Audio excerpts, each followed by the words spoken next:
Chapter 1883. Muradin decided, 2 more rounds of volleys. Leave it to the other troops.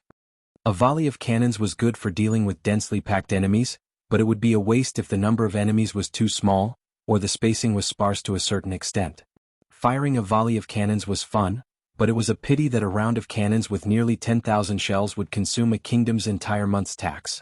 No matter how Duque controlled the cost, even if he reduced the raw materials to almost free, the labor costs needed to produce the shells could not be eliminated and still had to be accounted for.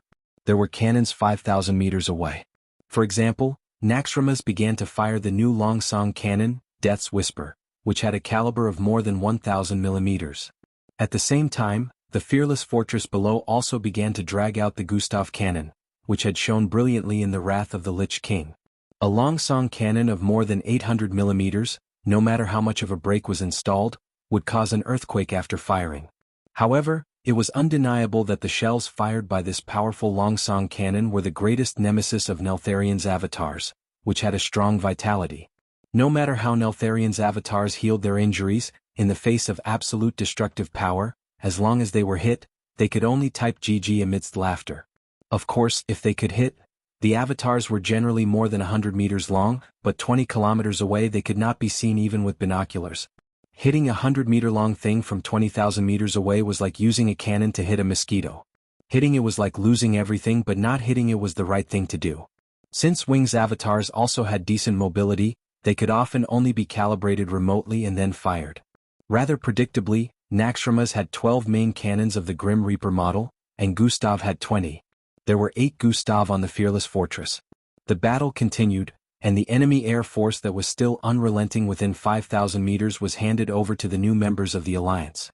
I, Aurelia Windrunner, in the name of the Wind Elemental Queen Sylvanas Windrunner, ordered to attack and destroy those wyverns. In the sky, the valiant big sister Windrunner raised her bow. Within a radius of several kilometers around her, countless small tornadoes rushed towards Wing's avatars and the Twilight Dragons. This was the advantage of the alliance controlling the Wind Elemental realm. As long as he controlled the Wind God throne, there would be new wind elemental creatures born out of thin air at every moment. Wind elemental creatures, or simply called air elementals, didn't possess a particularly high level of intelligence. Even so, they had basic intelligence and could only identify wind elementals and other creatures. As long as they were given a restricted fighting area, they would be great helpers on the battlefield. Without fear or hesitation, the air elements of various sizes swept towards the Twilight Dragons and engaged them in battle. One of the 3-headed avatars was unlucky enough to be hit by 2 Gustav cannons, and it was blown apart in the air. The remaining 2 fought Aurelia, Lilith, Hadgeron Brightwing and other elven rangers. The Windrunner family and even the rangers of Sindorii were the perfect example of, when a man achieves the Tao, his fowls and dogs follow him to heaven. After obtaining the share of the wind element, Queen Sylvanas distributed a small portion. Any general among the Blood Elves could fly. Eat my arrow. Aurelia drew her bow and nocked an arrow. A seemingly simple, aimed shot, enhanced by the wind element, had the effect of the fortress's main cannon. The arrow blasted a bloody hole big enough for a carriage to pass through on the thigh of Nasario's avatar. The 2 avatars fought fiercely with the Blood Elven powerhouses. Only a small number of Twilight Dragons could break through the obstruction of the air elemental army and reach the range of the air fleet's anti-air artillery. Tungsten core armor-piercing bullets were not only used for large-caliber artillery. The Alliance also had them for small and medium-sized artillery of 40 millimeters and above. These miserable Twilight Dragons had to face the baptism of an even denser metal storm. Only the luckiest ones could break through the barrage of the anti-air artillery and fight Kudrin's griffins with their handicapped bodies. The battle situation in the Utgard castle was similar. It seemed that after being besieged by the Alliance and the Sleeping Dragon Temple, Nasario's side had also begun to improve. This was not a harassment battle but a formal full-scale invasion. The offensive here was a standard air and ground coordination. Hundreds of thousands of earth elemental creatures were launched from the broken straits near the western part of the Howling Fjord to the plateau. After they landed, they turned into human forms and marched toward Utgard Castle in a wave-like manner. Above their heads were thousands of Twilight Dragons circling, and they were going to attack Utgard in unison. This kind of three-dimensional attack made it impossible for the Alliance to defend with air or land forces alone. Unlike the fearless fortress, all the earth elemental creatures were intercepted by Vasht's deep-sea troops. The Alliance here had to rely on themselves to deal with the earth elemental giants shot out from the maelstrom. Of course, because they were fighting on the plateau, the Alliance was able to deploy a large number of ground artillery groups. At the forefront was the Alliance's tank group, with more than 2,000 new diesel tanks. Not only were they equipped with anti-freeze oil, but they also began to warm up under the engine's corresponding lower armor after receiving the alarm. When the Twilight Dragons had not yet flown to the plateau of the Howling Fjord, all the tanks had finished warming up. If they used tanks to deal with the Twilight Dragons, they would definitely die miserably, so every tank was prepared with standard tank fortifications. The tank fortifications were generally divided into two sections, one for shooting, the other for concealment, and there was a passage at the back, which was a slope. In the shooting section, the turrets could be exposed to carry out observation shots. In the concealment section, the entire vehicle including the turret was below the horizon, and the rear passage at a 30-degree angle could be used to evacuate the fortifications and carry out maneuvers. Standard tank fortifications need to be carefully camouflaged, and must not reveal new soil. Nearby vegetation must be transplanted for camouflage to avoid being identified from a distance, and camouflage nets must be hung in the concealment section to avoid being discovered by aerial reconnaissance. A dwarf tank recruit repeatedly read the tank manual that was issued a month ago, and after reading it, the veteran next to him interrupted. "Kid, I've been serving in the Lightning Tank Regiment since the era of steam tanks. The tank manuals issued by the higher-ups are always so effective, and they are all written by our Alliance commander. But every Alliance general I know told me that Duke Marcus has never entered the cockpit of any tank. I can only say that our commander is a genius." Chapter 1884. Ugh. The recruit scratched his head. Remember the contents of the manual, it can save your life. It can also give you a few more medals on your chest. A few more stacks of bounty money in your pocket. The veteran smiled to relieve the pressure on the recruit. At this moment, the lookout shouted, "The enemy is within visual range." The recruit immediately placed his hand on the safety switch of the tank cannon nervously. At this moment, the dwarf, who was both a veteran and a commander, held him down. "What are you nervous about? The Alliance will never let the tanks fight the first wave. Infantry and cannons work together, we are considered infantry." As expected, the deafening sound of cannons bombarding came from the direction of Utgard Castle. Armor-piercing rounds and Type 3 rounds were not inferior to the momentum of the fearless fortress. They hit the Twilight Dragons head-on, directly crippling the enemy's air force. As Utgard's side was supported by the floating city Dalagen, the range of the magic cannons was relatively shorter, so the density of long-range artillery fire was definitely not as high as that of the fearless fortress. Therefore, the Alliance had deployed more flying battleships here, and they were all the latest dual-system flying battleships.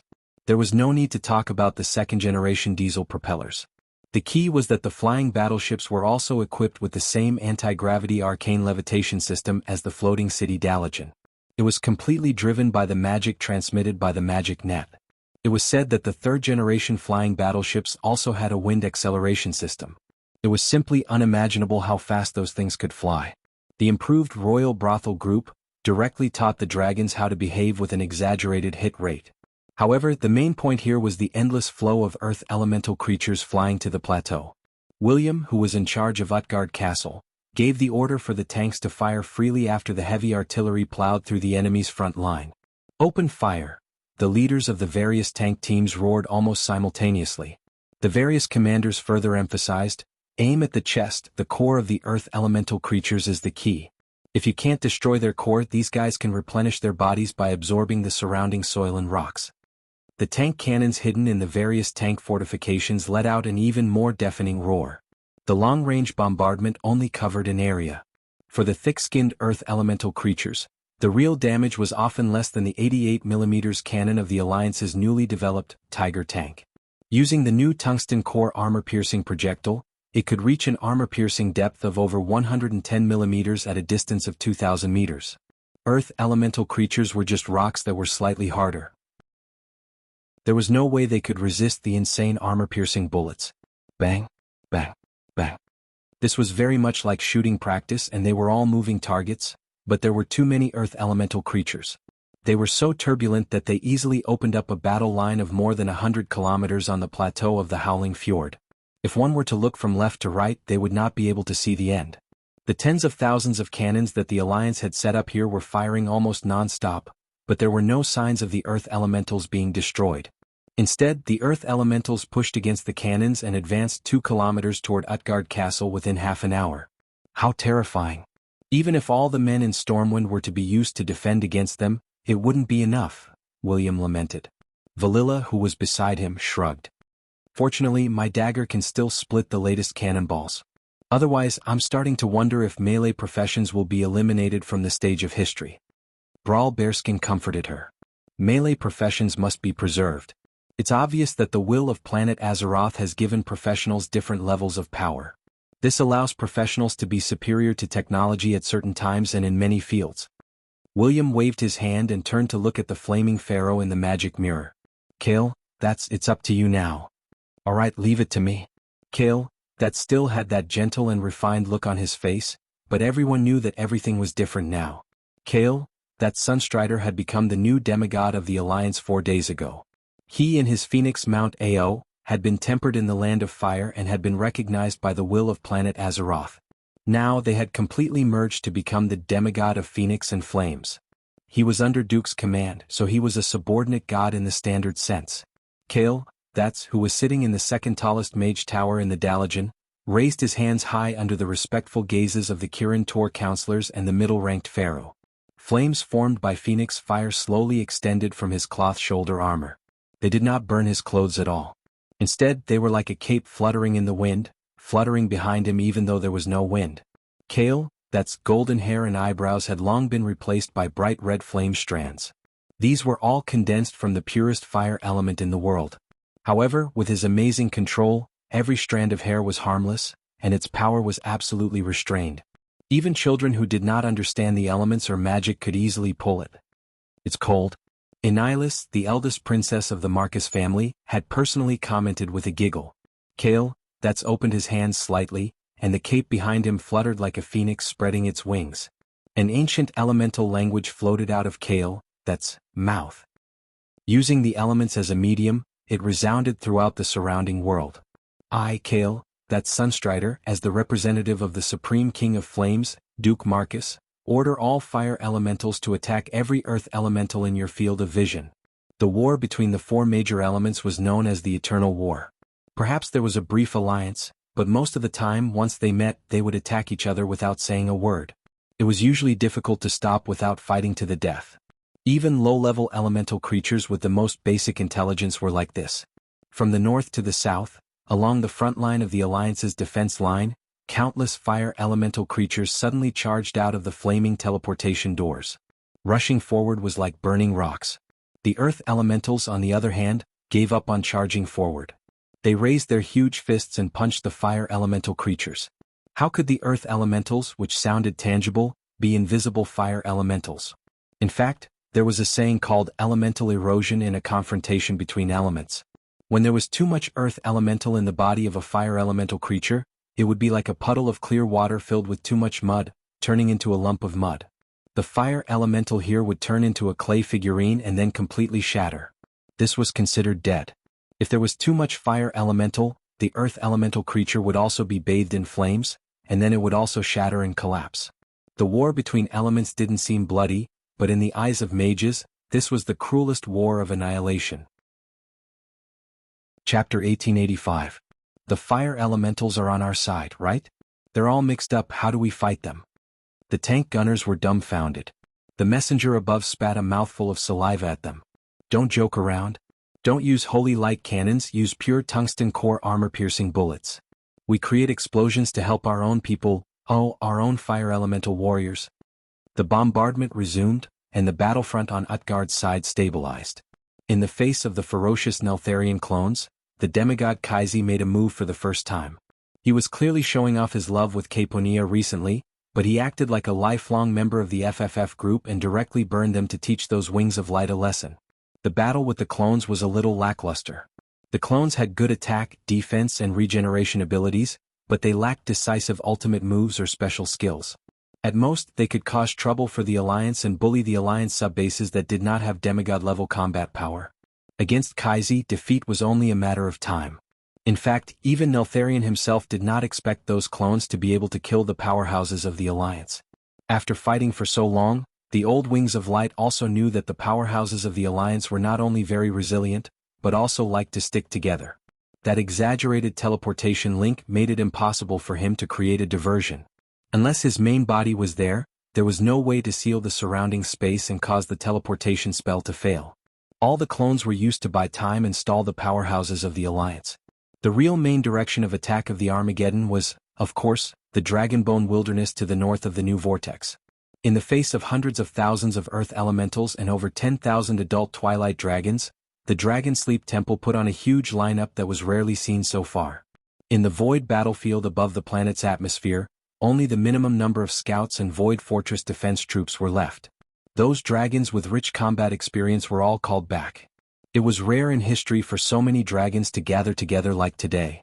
The last time there was such a scene was back in the ancient war 10,000 years ago, when the five-colored dragons gathered and angrily attacked the Burning Legion. Now, even they themselves were shocked by the magnificent scene of the dragons flying into the air and gathering together. The red dragons, yellow dragons, and green dragons lined up in order, the blue dragons with a smaller number rushed into the sky, and the shabbiest group of adult black dragons were at the back of the formation. In any case, the 5 dragon tribes that were once divided were now united as one. It wasn't just the standard chromatic dragons. Even the lesser dragons joined the Sleeping Dragon Coalition under Alexstras's call. They included the archosaurs that lived in the ice and snow of Northrend, the dinosaurs of the Ungoro crater and so on.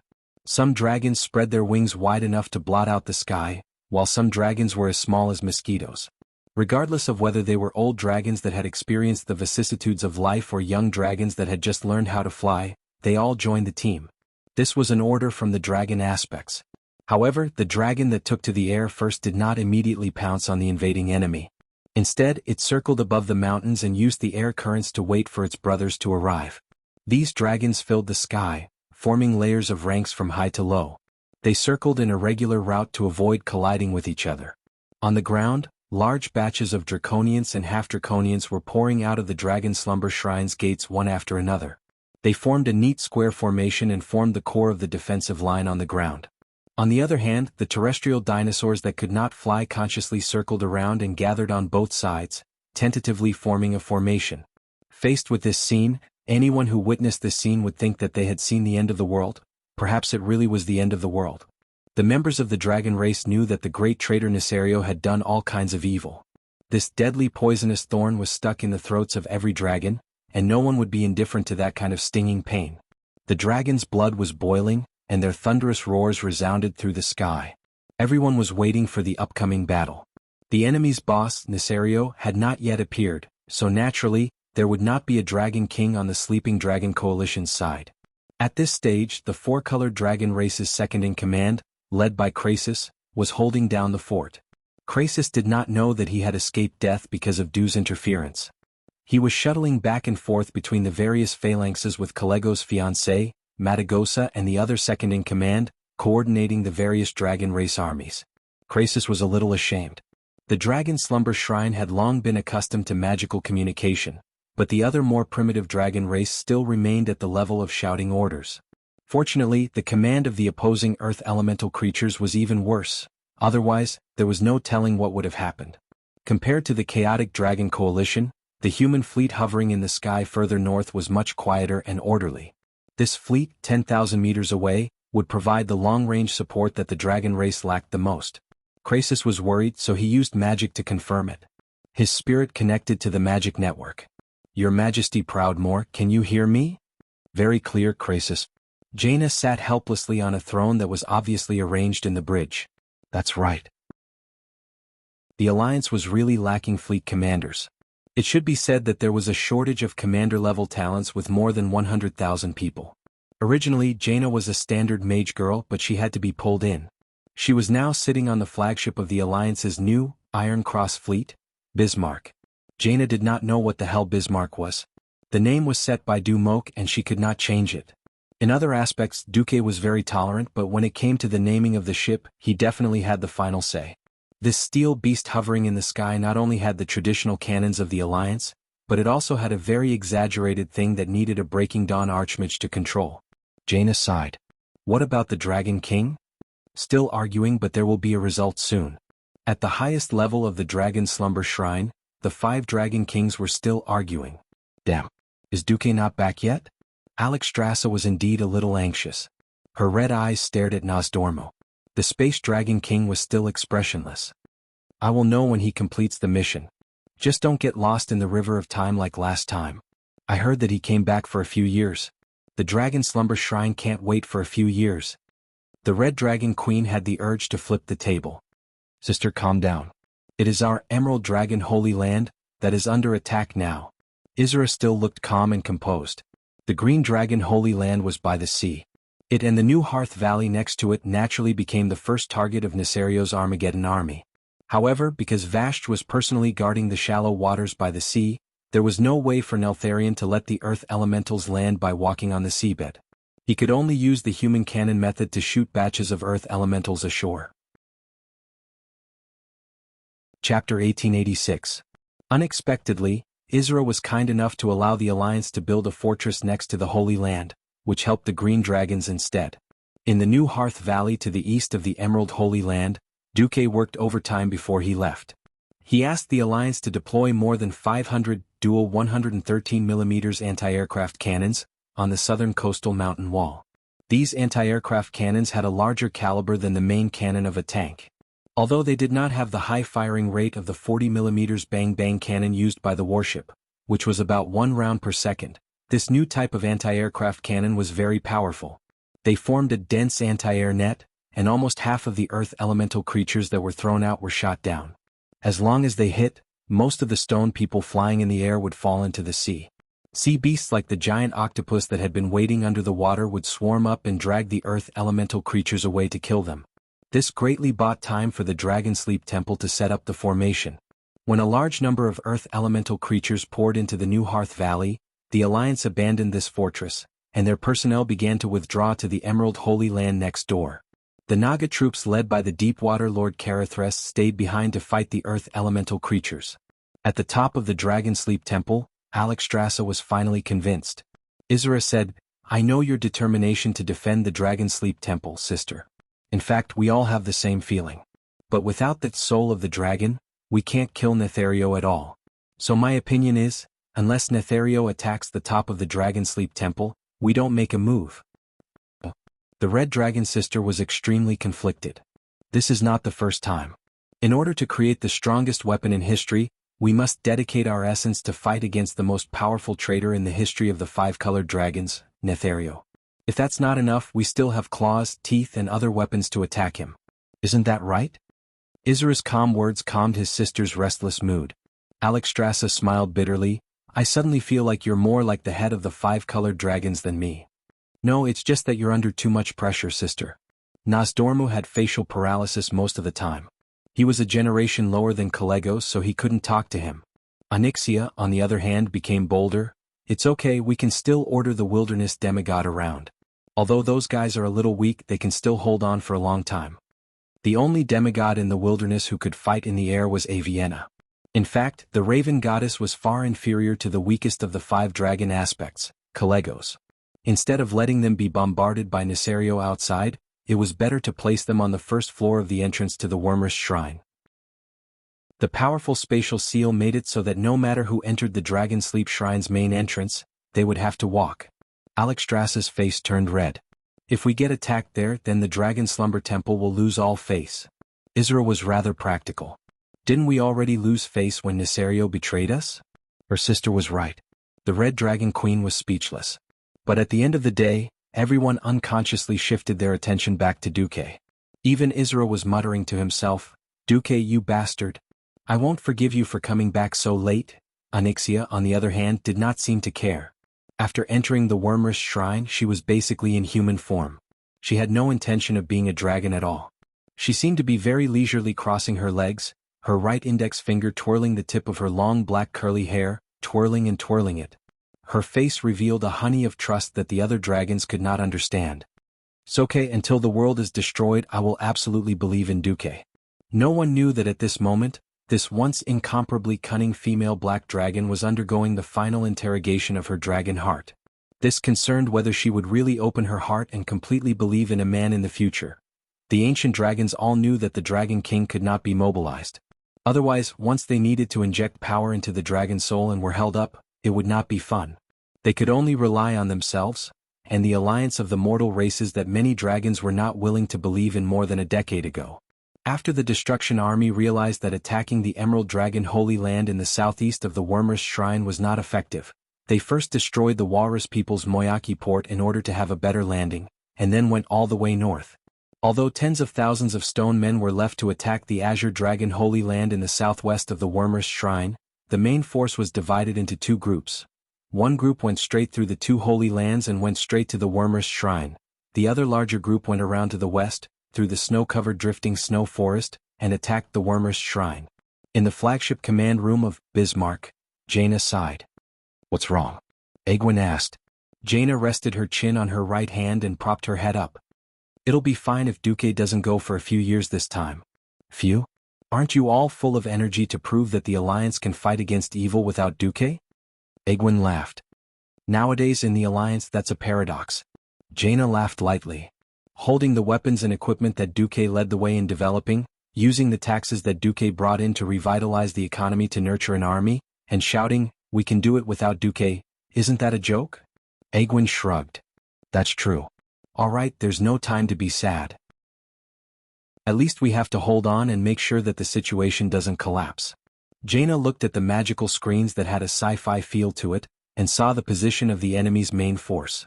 She waved her hand. "All fleet main cannons prepare to fire." A minute later, the sound of cannons that seemed to come from the distant horizon faintly came to the dragons, and then countless cannonballs that were as dense as a swarm of locusts whistled past not far from the feet of the flying dragons. It wasn't just the roar of cannons but also the roar of modern technology. Artillery skills that had been tempered thousands of times, coupled with the dual guidance of technology and magic, guided each cannonball through the space between the flying dragons and the earth dragons, blasting into the group of twilight dragons in the sky. It was almost a replica of the aerial battle between the Fearless Fortress and Utgard Castle. The new Holy Light version of the tungsten core armor-piercing shell had a miraculous effect on the twilight dragons. After 3 rounds of rapid firing, the twilight dragon formation in the sky became a pitiful basket. Krasis was a little excited and shouted with magic amplification, "It's time! Chromatic dragons, attack!" This was the agreed signal. 3 rounds of simultaneous firing, and then immediately snatching control of the air. Tens of thousands of dragons flapped their wings and accelerated. Like countless heavy machine guns, they ferociously plunged into the group of twilight dragons that had become sparse and messy. The enemy's scattered formation and unstable morale gave the Sleeping Dragon Alliance a great advantage. Chapter 1887. On the other hand, Krasis and the other ancient dragons were entangled with Nisario's avatars. They flapped their wings and made all sorts of difficult hovers in the air. Some of them even made sudden stops and flew backward. They kept using their dragon breaths to destroy the ever-growing avatars of Darkwing. Of course, it looked a little futile. After so many battles, both sides basically had a pattern. The size of the avatars of Darkwing also depended on the size of the avatars. If they were twice the size of an ordinary ancient dragon, then the ancient dragon could still win with numbers. 3 to 5 times the size of the avatars could be dealt with by a single guardian, aspect dragon, or demigod of the Alliance or the Sleeping Dragon Alliance. If it was more than 5 times, they would have to gather many big shots to deal with it. Now, these were basically big guys that were about 5 times the size, but the demigods of the Sleeping Dragon Alliance could not attack due to special reasons. This was really hard on the ancient dragons. However, it was not like the Alliance did not have any countermeasures. No one noticed that Jaina's flagship, Bismarck, had already sneaked forward. It was less than 2 kilometers away from the main battlefield where Nisario's avatars were. This was definitely a very close distance for an aerial battle. No one discovered the Bismarck, because the 4 ancient green dragons, Layson, Amalise, Tyrell and Isodra, had joined hands to create a magic formation that perfectly concealed the human battleship with its illusion and aura concealment. Back then, the 4 nightmare dragons had always played the role of the backbone of the Green Dragon army after escaping the fate of death. Under Isra's most trusted male green dragon, second-in-command Irenicus, they were the most capable of fighting in the Green Dragon army. Those avatars that were not directly controlled by Nisario did not notice the danger that was close at hand at this time. On Bismarck, Master Craftsman Jurban was sweating profusely.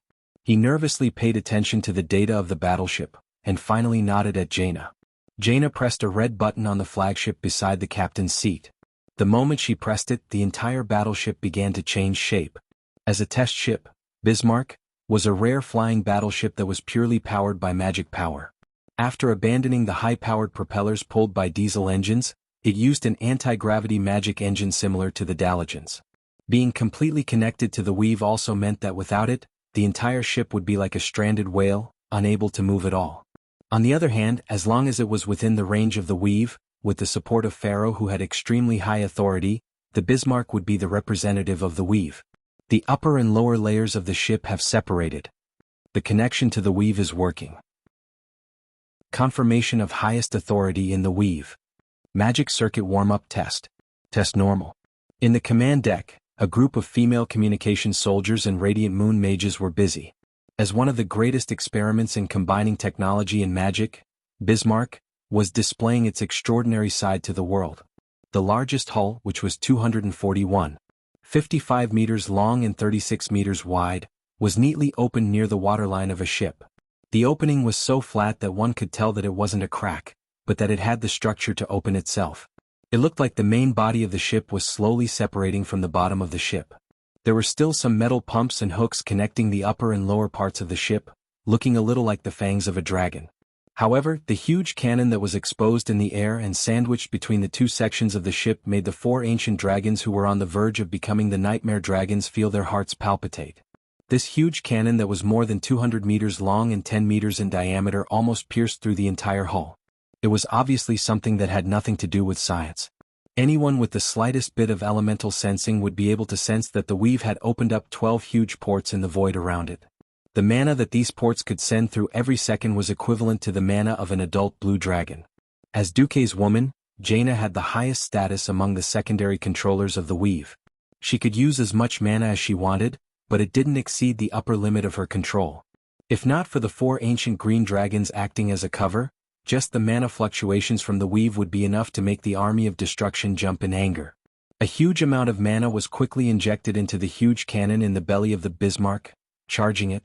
The frost element from the water elemental realm quickly lit up the mysterious Titan runes on the cannon's body.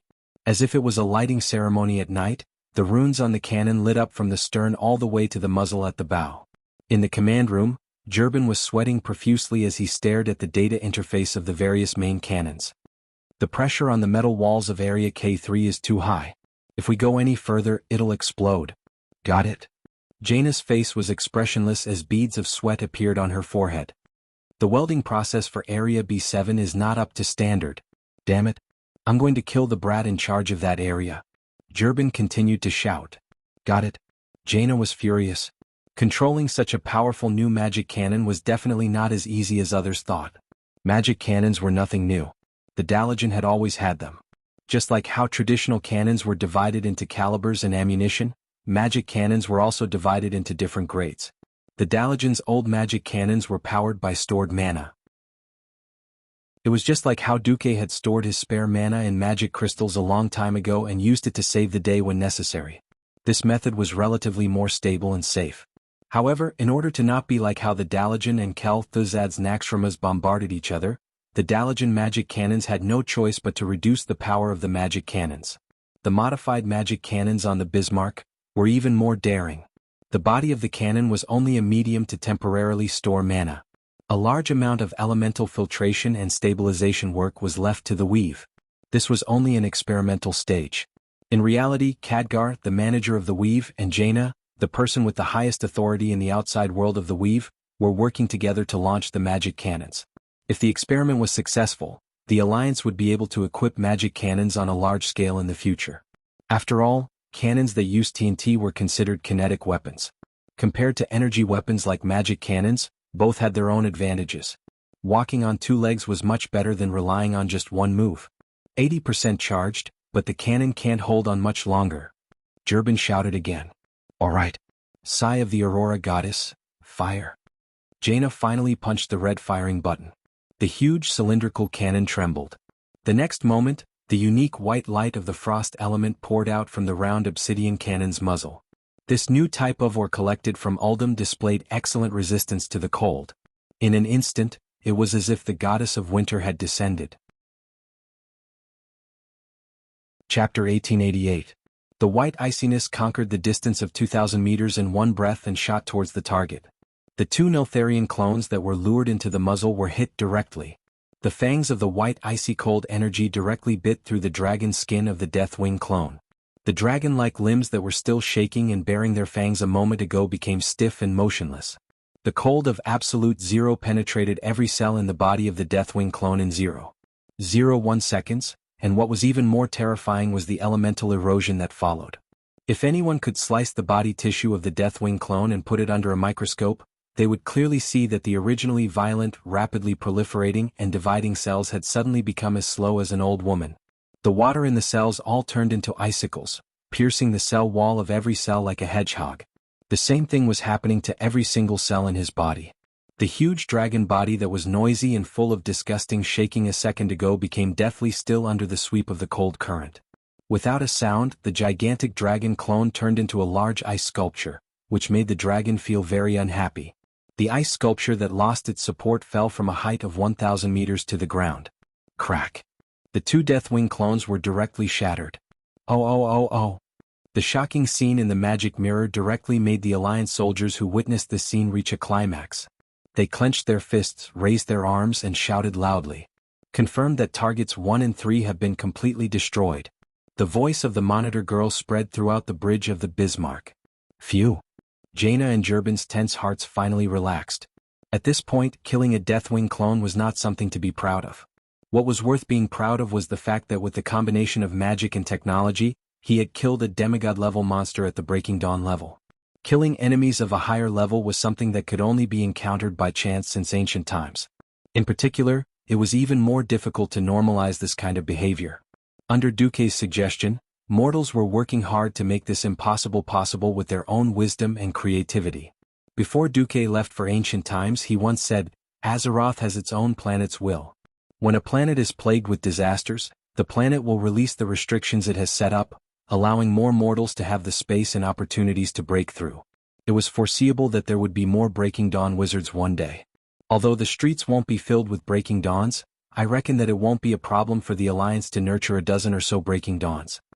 With just a Breaking Dawn great wizard holding the fort and the support of the giant warships and cannons, they had the battle prowess to threaten a demigod.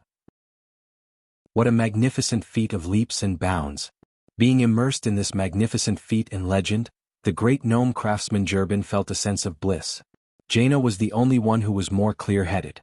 Transfer the battle data immediately. Bismarck left the scene at top speed. Nesario will probably go crazy. We have to save this prototype as much as possible. Weapons that had not been tested in actual combat were mostly trash. As long as the experiment was generally successful, the subsequent modifications would be a piece of cake, provided that the most crucial prototype was preserved. Nesario seemed to have also discovered the need to destroy this strange human creation. More clones began to emerge from the southern vortex of Dragonbone Wasteland. At that moment, no one noticed that the Alliance's plan was still going on. What is the most important thing in modern warfare? Air supremacy. Neither the Sleeping Dragon Coalition Army nor the Armageddon Army realized why the Alliance was so eager to eliminate the Twilight Dragons in the air. Although the Twilight Dragons could be mass-produced like instant noodles, the number of Twilight Dragons that could be dispatched per unit of time was limited. This depended on the number of Twilight Dragons that could serve as commanders, as well as the upper limit of Nesario's willpower. Even the Sleeping Dragon Temple itself did not notice that Duque had thrown out a set of calculations before leaving. If the base number of adult Twilight Dragons was set to 1, then the combat power of a Twilight Dragon was equivalent to that of an ancient dragon. Together with the adult dragons that he could control, there were basically 300. Then, the maximum number that Nesario could command fluctuated between 12,000 and 20,000. This depended on the distance between his main body and the group of Twilight Dragons, as well as the complexity of the situation. This meant that Nesario could only command about 10,000 adult dragons to fight at most. Any more and the undisciplined Twilight Dragons would let loose and act recklessly. There were 3 major battles going on at the same time. Once the Twilight Dragons in the sky above the main battlefield were cleared, a new batch of Twilight Dragons would replace them, and there would be a vacuum above the battlefield for about 5 minutes. At an altitude of 4,000 meters, a giant transport ship of the Alliance began to drop magic nuclear bombs. In fact, this thing had nothing to do with nuclear energy. At this stage, the alliance was far from being a nuclear, in terms of power supply or science and technology. This could not stop Du Zhe's yearning for big bombs. Since Nesario also knew that he could not destroy the sleeping dragon temple with just the twilight dragons, and instead bet on the earth elementals from the deep rock continent, he just had to blow up the earth elementals. Little fatty number 2 fell with a loud bang. Not a single twilight dragon, not even Nesario himself, who was hiding in the dark, realized how terrifying this magic bomb was. The last time the Alliance sent out such a big bomb, it was during the wrath of the Lich King when the tribe rebelled. Winterspring was a cold and remote place, and there were no twilight believers. When the iconic mushroom cloud rose, Nesario was dumbfounded. On the land covered in ice and snow, colorful flames were dancing on the ground and in the air. A few seconds later, the terrifying shock wave set off by the mixture of elements and explosives swept over. Shaking, explosions, ear-piercing noises, everything became a symbol of the tragic loss of the Earth Elemental Army. In the open space where the Earth Elemental creatures gathered, Little Fatty Number 2 exploded in the middle of the giant Earth Elemental elite group that had gathered there. The core area was directly turned into a huge crater with a diameter of 500 meters. Naturally, the Earth Elementals in that place did not even have their bones left. With a series of loud bangs, rubble flew in the army of stone people, and the stones that were blown away fell on the heads and bodies of their companions like hailstones. There were no continuous screams. The Earth Elemental creatures landed on the beach in silence and died silently. This was just the beginning, not the end. More and more little fatty bombs were thrown down, and the ground rose into the sky, dazzling the dragons. Finally, the real Nesario roared and rose into the air from the huge sea vortex. His voice echoed over and over again in the entire Dragonbone waste. My brothers and sisters, it's time to settle the score. Chapter 1889. Never reason with a madman, or he will pull you into the world of Deepwell Ice and kill you instantly with his better skills. It was clear that he was the first to be driven mad by the whispers of the ancient gods and betrayed the dragon slumber shrine. However, in his long-winded description, it became that after the battle at the Dark Portal, the 4 dragon aspects had cooperated with the despicable and shameless Duke Marcus and joined forces with the rebellious Onyxia to murder him in order to seize his throne. Now he was the one who set off the flames of revenge. Alexstrasza, who was watching this scene from the top of the Wormrish shrine, gritted her teeth so hard that they almost broke. Nonsense. Nosdorma was not angry at all. It doesn't matter what he says. No dragon in their right mind will approve of him. What we are worried about now is whether this Nesario is the real deal and whether our allies can stop him. Isra stared at the Deathwing in the magic mirror for a long time, then smiled bitterly and shook his head. I can't tell. He and his clone also have the same crazy will. He is no longer in existence that I can distinguish between the real and the fake with my power.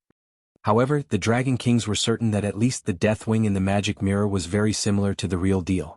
He also had the constantly proliferating dragon limbs like the clone. This was like a kind of decaying scabies that completely affected the city. The biggest difference between him and the other clones was not his size, but the black source armor on his body. This mysterious black metal could only be found in the newly developed Aldum and other places. The only thing that was known was that this sorcerer not only had the effect of stabilizing certain special energies, but it was also very hard. It was so hard that even the Dragon King's claws could not easily pierce through it. At this moment, after seeing Nesario's iron chin, Onyxia said, "It's my father, there's no doubt about it." Alexstrasza's eyes lit up. "You feel the blood connection?" "No," Duque mentioned the term iron chin. "I didn't know before, but I know now. It's him." The Black Dragon Princess was very sure. The Red Dragon Queen frowned. After a few seconds she sighed. "Tell the other dragons to make way, don't try to stop this Nesario. Let him charge into the first floor of the Dragonsleep Shrine." They were betting on the god of the wilderness and the guardians. With just one command, Deathwing had gone on a killing spree. It was unknown what instructions Enzoth had given him, but Nesario seemed to want to vent the bitterness of being suppressed for the past few days, or as if he had begun to let loose after Duque was not around.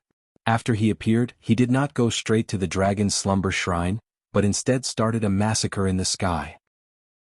It was even swifter than a comet that flew across the sky and even more blazing than the sun that shone on the earth. Just the flapping of its gigantic wings in the air and the huge waves of flames that it created were enough to burn an ordinary adult pentashade giant dragon's body with lust and make it fall to the ground while screaming in pain. Not only the chromatic dragons but all the dragon-type creatures in the air, including the twilight dragon, were burned to ashes. Ah! Ah! The entire sky of the Dragonbone wilderness reverberated with Neltharion's wanton laughter. My brother. My sisters. For the forgotten hatred. For an even greater world, I, Deathwing, have come. What about you? Do you, the Guardians, have to hide in the shell of the dragon's slumber shrine like a tortoise? The dragon's slumber shrine's response was only silence. In the sky, as long as the dragons could fly away, even the dinosaurs and other vassals of the dragons on the ground ran away. They were only responsible for fighting the Earth Elemental Army and nothing else. Ah! Do you think you can hide from me just by hiding? And Duke Marcus, do you think your little tricks will work again this time, and you can trick me with a despicable trap? Deathwing raised its chin that was emitting a metallic luster and continued to laugh wildly. Ah! I'm different. I'm really different. In the midst of his laughter, Deathwing flapped his wings.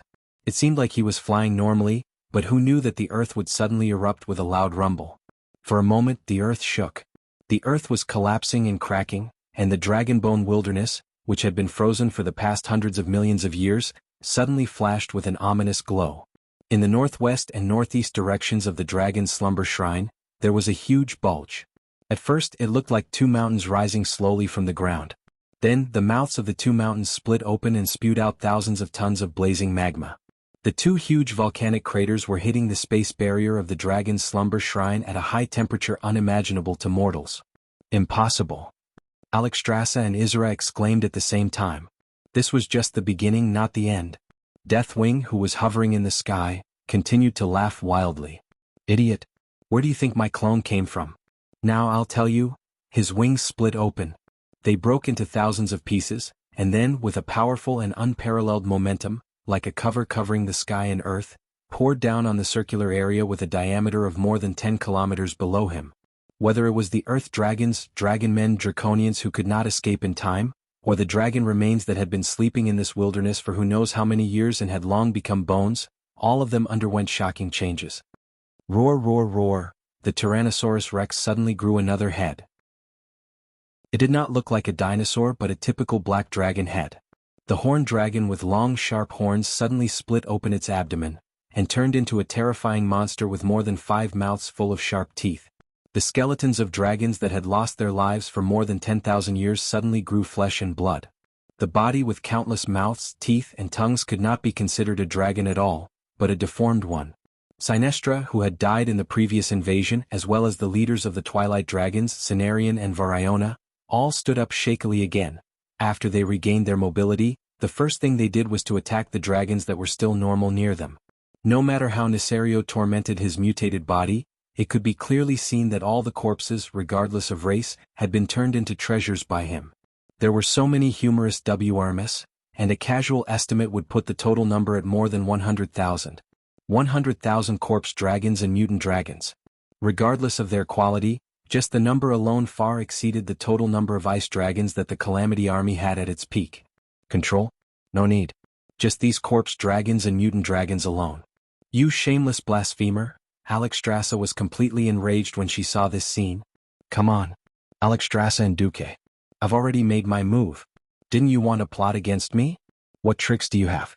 Just use them. Nesario yelled wildly. At this moment, Nosdormu's poker face could no longer remain calm. He said softly, Duque, what are you waiting for? Chapter 1890. Was Duque back? The answer was yes. If there was anyone who could monitor Duque's time, it had to be the Lord of Time, Nosdormu. This was different from the last time. Due to special reasons, Duque had delayed for several years and missed too many events. How could Nosdormu not learn from his mistakes this time? He had been monitoring Duque's situation the whole time. As soon as Duque successfully dealt with the signal sent by the Dragon Soul, he couldn't wait to pick up Duque and the other two. However, Duque didn't show up directly.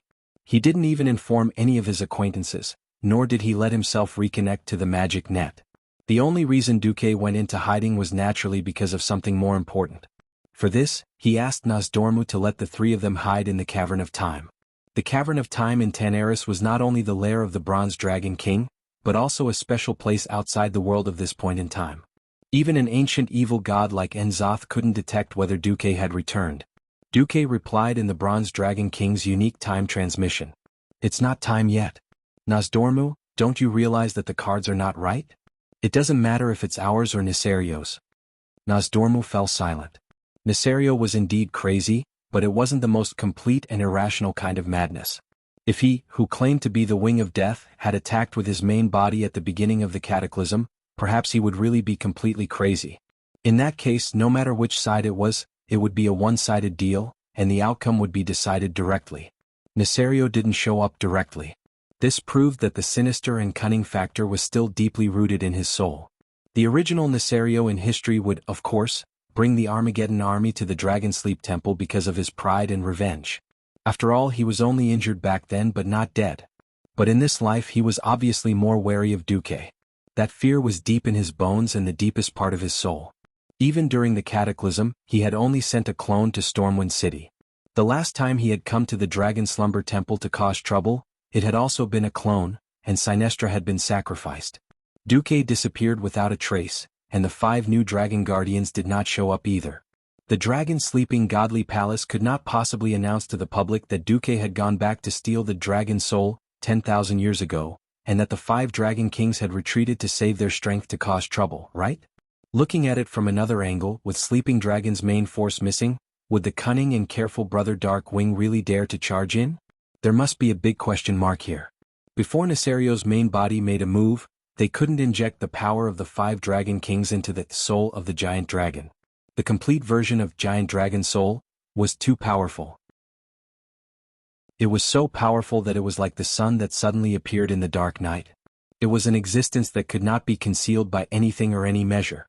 Once Nisario was scared to the point of hiding, he would send more and more clones out to cause trouble. He could barely hold on for a short period of time, but if the number of clones increased to more than 100, there would always be a lack of defense, and the world would become more and more broken under the constant ravaging of his clones. Nosdormu finally asked, "Then, are we just going to wait like this? There's no need to rush. This guy who looks like his main body is very much like his real body. Don't worry, even if Enzos isn't in a hurry, Nisario himself is quite anxious. After all, his body is suffering all the time."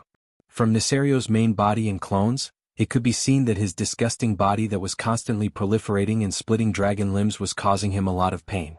Enzos would just be the mastermind behind the scenes, and it didn't matter much to him whether Nisario died or not. Brother Dark Wing can't hold on by himself. It seemed like he was hesitating, but it also seemed like he was showing off. In fact, both subjective and objective factors were urging him.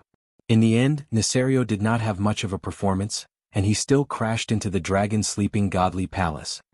Ah, my brothers and sisters. You guys don't dare to come out. Do you think that the pitiful protective measures of the Dragon Sleeping Godly Palace can protect you and increase your chances of winning? It doesn't matter, I'll go in and drag you out. I'll tear your bodies apart and then freeze them. From today onwards, I'll eat a portion of the 5-colored Dragon King's meat every day for 10,000 years. Ah. The Wings of Death flapped its wings, paused for a moment, and then immediately accelerated to the limit. When such a behemoth crashed into them at a speed of more than 100 kilometers per hour, the visual shock was indeed unparalleled. Clang. The shield of the Dragon Sleeping Godly Palace made a strange sound. It was more like the hum of metal. The scene in his field of vision seemed to be collapsing, and cracks appeared on the white snow like broken glass. That was the collapse of the space protection barrier. With the next blow, Nisario charged into the Dragon Sleeping Godly Palace. When the space protection barrier shattered, what appeared in front of Nisario was the true appearance of the first floor of the Dragon Sleeping Godly Palace. In the eyes of mortals, the Dragon Sleeping Godly Palace was just a slightly more majestic building. The circular body of the tower was about 200 to 300 meters in diameter. In fact, this was wrong. In order to better communicate with mortals, the 5-colored Dragon Guardian used the space protection measure to reduce the activity space of the Dragon Sleeping Godly Palace, so that the Dragon Sleeping Godly Palace would appear very small to the eyes of mortals. Just think about it, how could an important building specially provided for the gathering and protection of the dragons be small? Dragons would not casually use the ultimate transformation spell to transform into the size of humans. They preferred to move in their original forms. The diameter of the real Dragon Sleeping Godly Palace alone was more than 5,000 meters, and its height was a full 500 meters. Under that almost endless momentum, mortals would only feel that they were too small when they looked at the huge golden pillars that would require 100 people to hold hands together. Not to mention humans, even the smaller dragon men and half-dragons were easily ignored. Of course, for Nesario, whose body was comparable to a small mountain, the activity space here was still a little small. What greeted him was an incomparably dazzling lightning. Boom! The lightning hammer that seemed to have come from a different world smashed into Nesario's extended chin. The lightning attack that was like a left hook smashed the dragon's iron chin in one go. Crack! There was a strange sound. It was the crisp sound of the lower jaw breaking. Tarim, the guardian, had been accumulating his full strength for a long time. Not only did it directly break Nesario's lower jaw, but even the aftermath of the lightning was instantly transmitted, causing Nesario, who only had half of his body in the first floor of the dragon's sleeping godly palace, to tremble in pain due to the intense electric current. Arg! Nesario let out a scream. This was only the first blow. Tarim's lightning strike was purely launched later but arrived first. The first to pounce was actually the wolf god Goldrin. Goldrin, who had used a divine spell to enlarge his body, was more than 20 meters long. Chapter 1891. Unfortunately, in front of the wings of death, whose main torso was more than 200 meters long, Goldring was still like a small puppy. Goldring flashed past like lightning. He aimed at the relatively small black dragon's neck, and indeed created a rather large wound that was 10 meters long and 3 meters wide. Originally, he thought that he could expand the wound, but unfortunately the red and green blood that burst out of the wound and the stench alone made Goldring feel that something was wrong, and he immediately retreated. Sure enough, it was extremely corrosive blood. A random lump of blood stained the floor tiles of the temple, and in a few seconds, it corroded a large pit that could sink a buffalo. Hodier the Ice Guardian followed suit. With a precise swing of his axe, he saw the gap in Nesario's source armor and successfully caused damage. However, he was not as agile as Goldring, and the corrosive blood that splattered out directly injured him. Hodier let out 2 screams. The first was from being splashed with dirty blood. The second was from being hit by Nesario's dragon tail counterattack, and his bones were fractured on the spot. His entire left arm was probably crippled. Hodier's 10-story body was sent flying more than 600 meters, and he rolled on the ground 7 or 8 times before coming to a stop. Life Guardian Freya hurriedly used life magic to heal Hodier. The battle continued, and the 4 guards of Alcavan followed suit. At this moment, Nesario's body suddenly began to change shape. One after another, ferocious, long-necked snake heads formed from countless tentacles appeared on his back. Nesario, who was originally in the standard form of a dragon, suddenly turned into a creature similar to a hydra. If it weren't for his huge pair of wings, no one would have thought of him as a dragon. The 100-meter-long snake neck supported 8 mutated snake-shaped heads, which were not inferior to his main body in the slightest. He had a large scarlet mouth, and the shortest teeth were 2 meters long. Coupled with his agile and tyrannical attacks, Nesario still had the upper hand despite being outnumbered. It was clearly the 4 guards who pounced on him at the same time, but because of their body shape, angle, speed and other factors, what seemed to be a perfect joint attack to outsiders was actually an opening for Nesario. Corellon was the first to be attacked. The Wings of Death first avoided Alcavan with its tail, and used its dragon wings to shake Turawan away. Its main head attacked Amalon, but the 8 snake heads bit at Corellon. The Flame Guardian only had time to block 3 of the heads, but a large piece of flesh was bitten off by the other 5 snake heads. When Corellon screamed and retreated, the 8 snake heads were not greedy at all. They turned around and attacked the guards one by one. Not only did they bite, but the snake heads could also spit out corrosive venom or blazing flames. In one exchange, the 4 guards were all injured and retreated. Nesario was simply suppressing all the powerhouses and beating them up. This was not a joke. Tarim, Hodier, Freya, the 4 guardians, and a group of gods of the wilderness were all gathered here. The main point was that those who were stronger than Nesario were not as fast as him, and those who were faster than him could not hurt him. Tortoise god Tatora rolled over only to be sent flying by a tail. His tortoise shell spun on the floor in a ridiculous manner. Tatora himself was dizzy from the spinning. The only ones who could hold on for a while were the Bear Demon brothers. They had both speed and strength and worked well together. At least they could barely hold on under Netherario's 8 snake heads. Even so, their injuries were still accumulating rapidly. If it weren't for the powerful healers like the demigod Cenarius and Freya behind them, they would probably have been defeated in a few rounds. As for the crow goddess Iwina, Well, the small dragon heads that emerged from the wings of death opened their mouths and spat out venom that was enough to give Iwina a hard time. While the battle on the first floor of the Wormrest Shrine was fierce, the other ancient dragons were also trying their best to resist the zombie dragons led by Sinestra. Although the combat power of these zombie dragons was not as good as before, their size and destructive power were still there. It would take some effort to get rid of them. On the top floor of the Wormrest Shrine, Alexstrasza was excited and nervous. It's him. It's definitely him. Damn it, isn't Duque back yet? He's back, Nosdormu said in a low voice.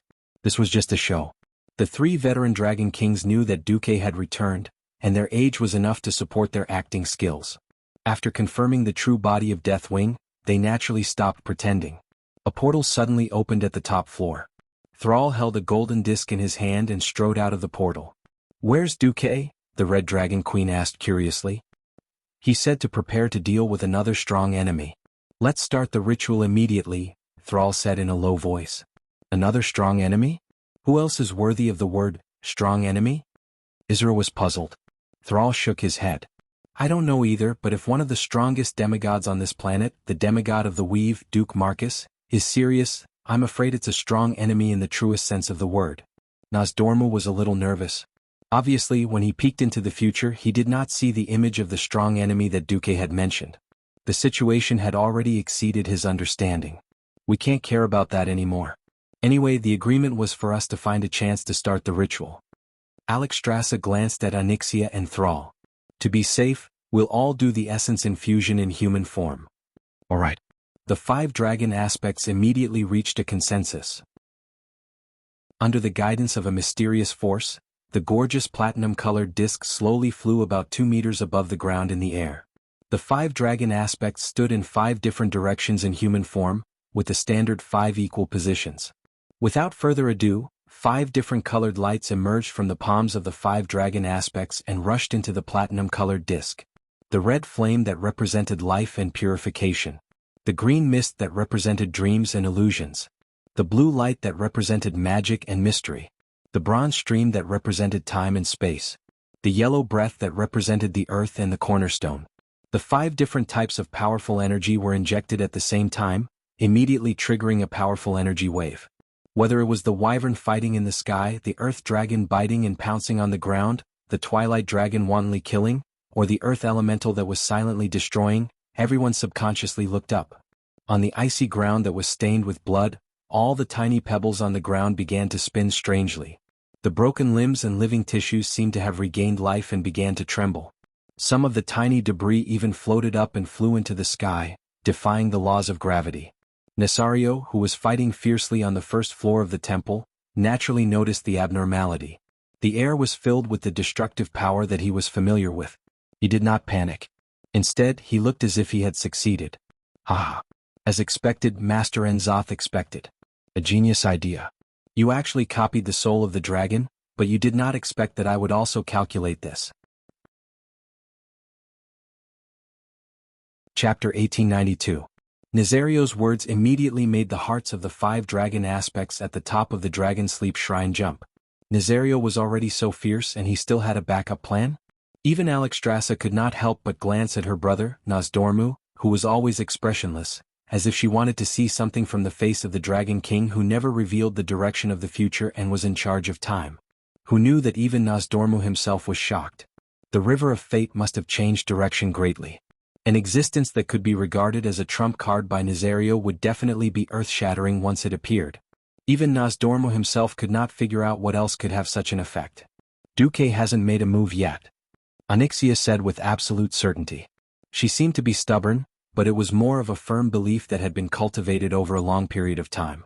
Although the initial foundation was just a pitiful relationship between a master and a mount that could be abandoned at any time, as time passed, this belief became more and more unbreakable. Yes. Let's just focus on the infusion of energy essence. Alexstrasza shouted, by the way, can we increase the input power a little? Let's try. The 4 Dragon Kings nodded in unison.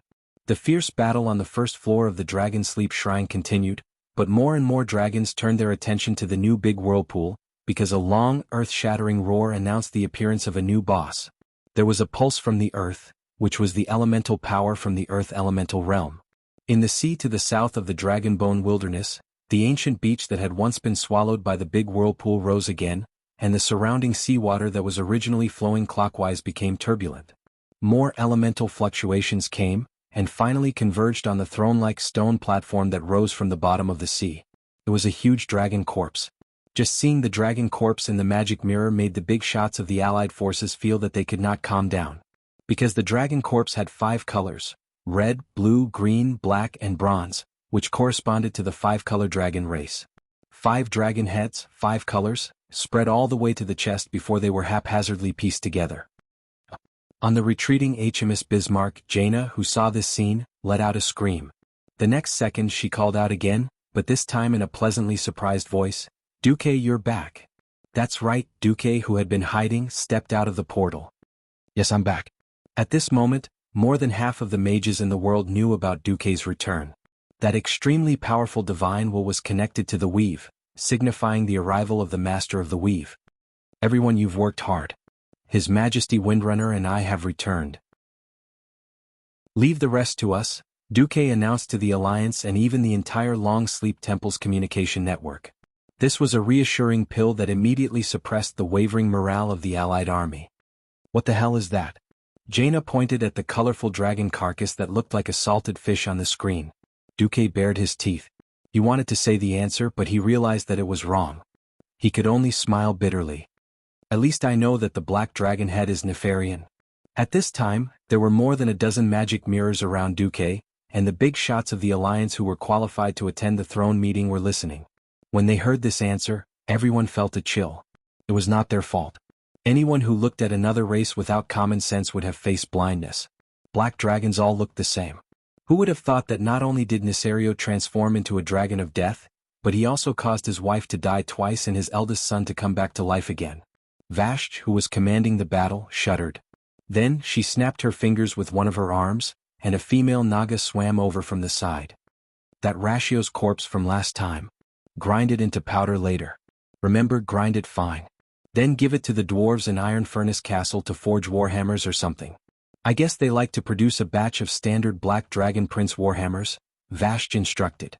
In the video brought by the optical telescope and the mage's eye, more energy poured into the colorful corpse that was now beginning to come to life.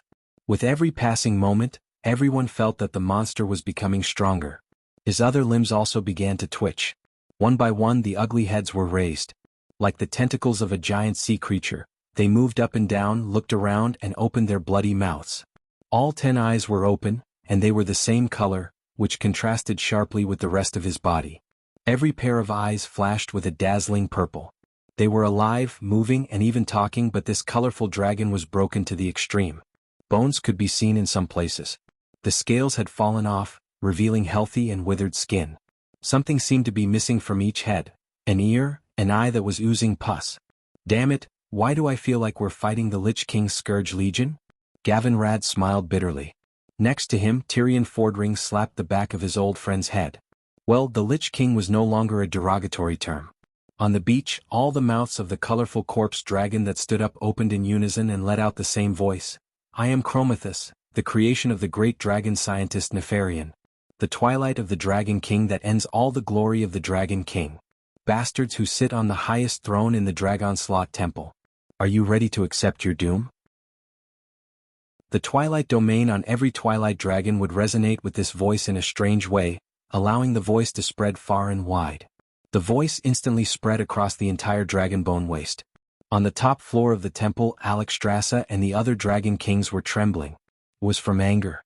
Of course, they knew about the existence of the colorful dragons. They were monsters stitched together from the parts of the 5 major dragon races. After Duque conquered what used to be Blackwing's Nest, he sent an official report to Alexstrasza as the commander of the Alliance. The report said that the colorful dragons were all dead. But it was obvious that this strange colorful dragon was a strange existence between the living and the dead. Because Nefarian was definitely dead, but the blue dragon's head next to him should be alive. Alexstrasza recognized him. That guy was Aragos, the son of the former blue dragon King Malygos. On the other side, not to mention Alexstrasza, even Dumuk was dumbfounded when he saw that the blue dragon's dragon head was Aragos. As an old player and a transmigrator, he could not miss the most important storyline in the Cataclysm, the birth of two divine artifacts. One of them was the divine artifact staff, Dragon's Wrath, Terragossa's soul staff. When he was a player, Duque would definitely be happy to get his hands on this divine artifact staff. After transmigrating, Duque could not do this because the blue dragon girl, Terragossa, was still alive and kicking. If it wasn't for Aragos, Terragossa wouldn't have died. That was the point. Chapter 1893. In the original history, after Malygos, the dragon aspect, was defeated by the other dragons and the heroes of the mortal races for his futile attempt to destroy all magic in the world, the Blue Dragon Legion argued endlessly about the selection of a new leader. They were divided into two factions supporting the two most promising heirs, Kalegos, who was committed to peaceful coexistence with the other races, and Aragos, the son of Malygos, who advocated a different path away from this world.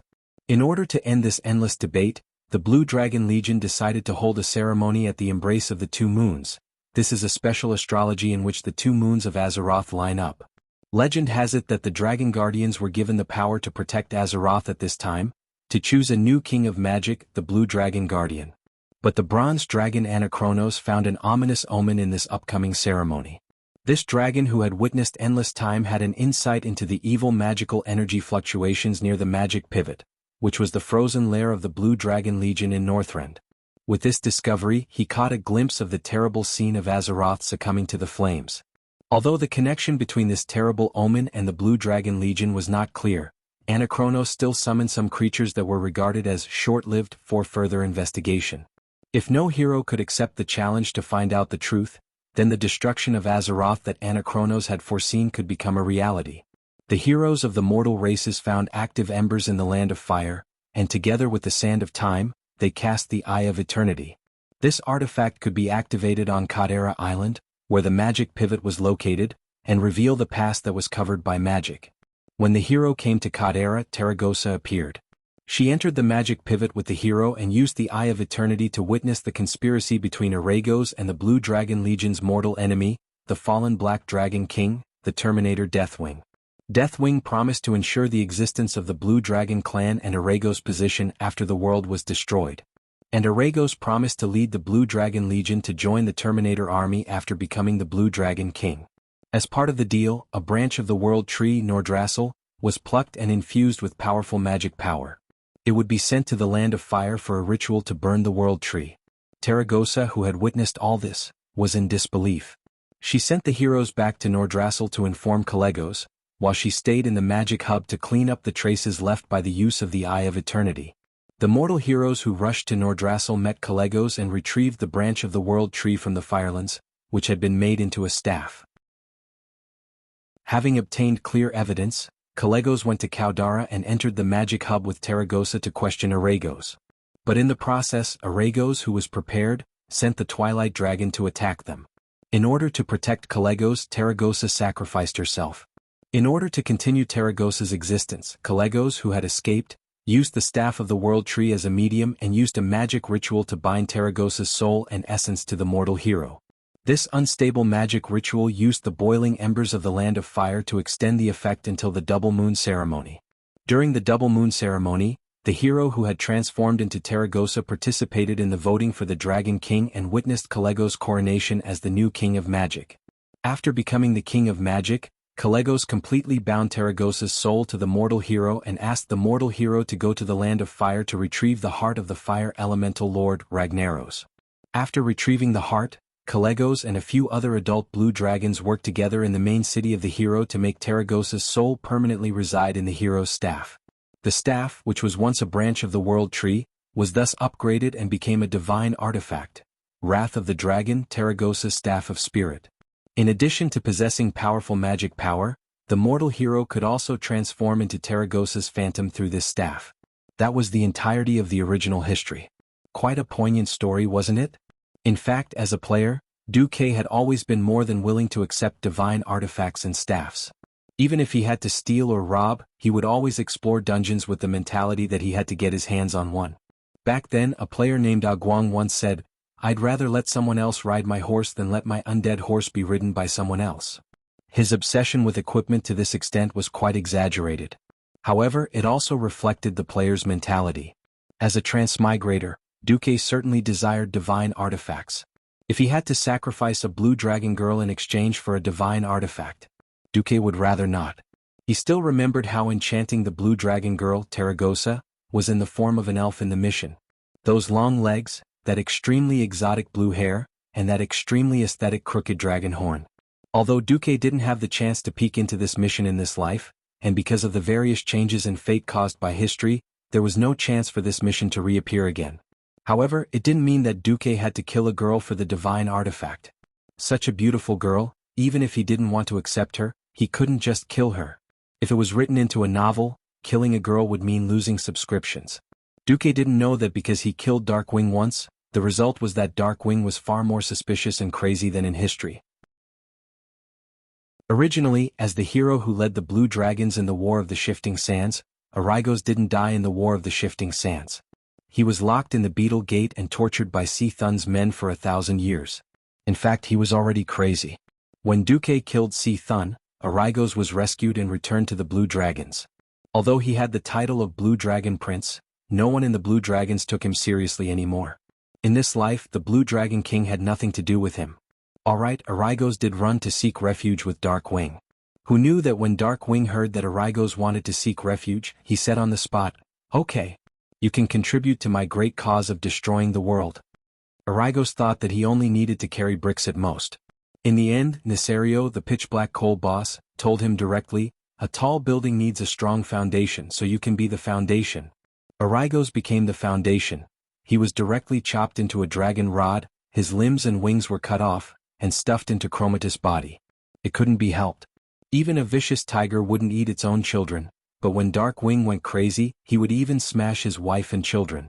His wife had died twice and lived twice, and his son had stuffed Nefarian into the 5-colored dragon to be the dragon head, let alone a guy who was suspected to be a spy sent by Dumuk. Chapter 1894. After all, Duque was already sharpening his knife to find a traitor. Whether it was a traitor or a traitor, he would just kill the traitor. Wasn't the reason why the strongest fortress in history was breached because of internal strife? Duque had already helped Isra clean up a traitor during the recent rebellion of Fandral Staghelm. He definitely wouldn't mind doing it again. In any case, in this life, Syndagosa and Malygos had rebelled, and Duke definitely didn't mind Arygos rebelling as well. The most important thing was for their family to be neat and tidy. He didn't expect that God's plans would always go awry. Seeing that Arygos was in the 5-colored dragon Chromatus, Duke laughed like a pig on the spot. Duque was just curious. Why did Nefarian get himself into trouble? Why didn't he call this guy the colorful fish pill version of Nefarian? Why did he have to call him Chromatus according to history? After all, Chromatus had never appeared in the game. He was just a guy that existed in novels. He didn't expect the goddess of fortune to be so malicious and really let him escape. This was really... Duque didn't know where to start. Speaking of which, the general was the courage of the soldiers. In fact, when the 5-colored dragon Chromatus appeared, everyone was really scared out of their wits. But there were so many people in the command center and they all watched their boss laugh like a pig. It was funny, but they all became calm again. Huh. So, you know this thing? Or did you already know how to deal with it? Queen Sylvana walked up and put her slender fingers on Duque's shoulder. Behind Queen Sylvana were Aurelia and Sasha. After settling the 2 battles, they had the mages open a portal and come over. The 3 Windrunner sisters could almost be called the 3 sisters of the Wind God. They were the right choice to fight a dragon. Seeing the eager women of the Windrunner family, Duque was a little annoyed. Most of his women were extremely powerful. Fortunately, there was a cute girl like Kalia and a silly girl like Hoof. Otherwise, life would be hard. Duque waved his hand, focus on Deathwing. After harmonizing the power of Galakrond, Nesario is a big problem. Was there really no need to care about this Chromatus? If I'm not mistaken, it should be a combination of the 5 types of power of the 5-colored dragon. It has no weakness. Jaina pointed at the 5-colored dragon in the magic mirror. Invulnerable Meridian? Duque chuckled. Just now, I received confirmation from Alexstrasza. Apart from Nefarian and Arygos, the other 3 dragon heads belonged to 3 ancient dragons.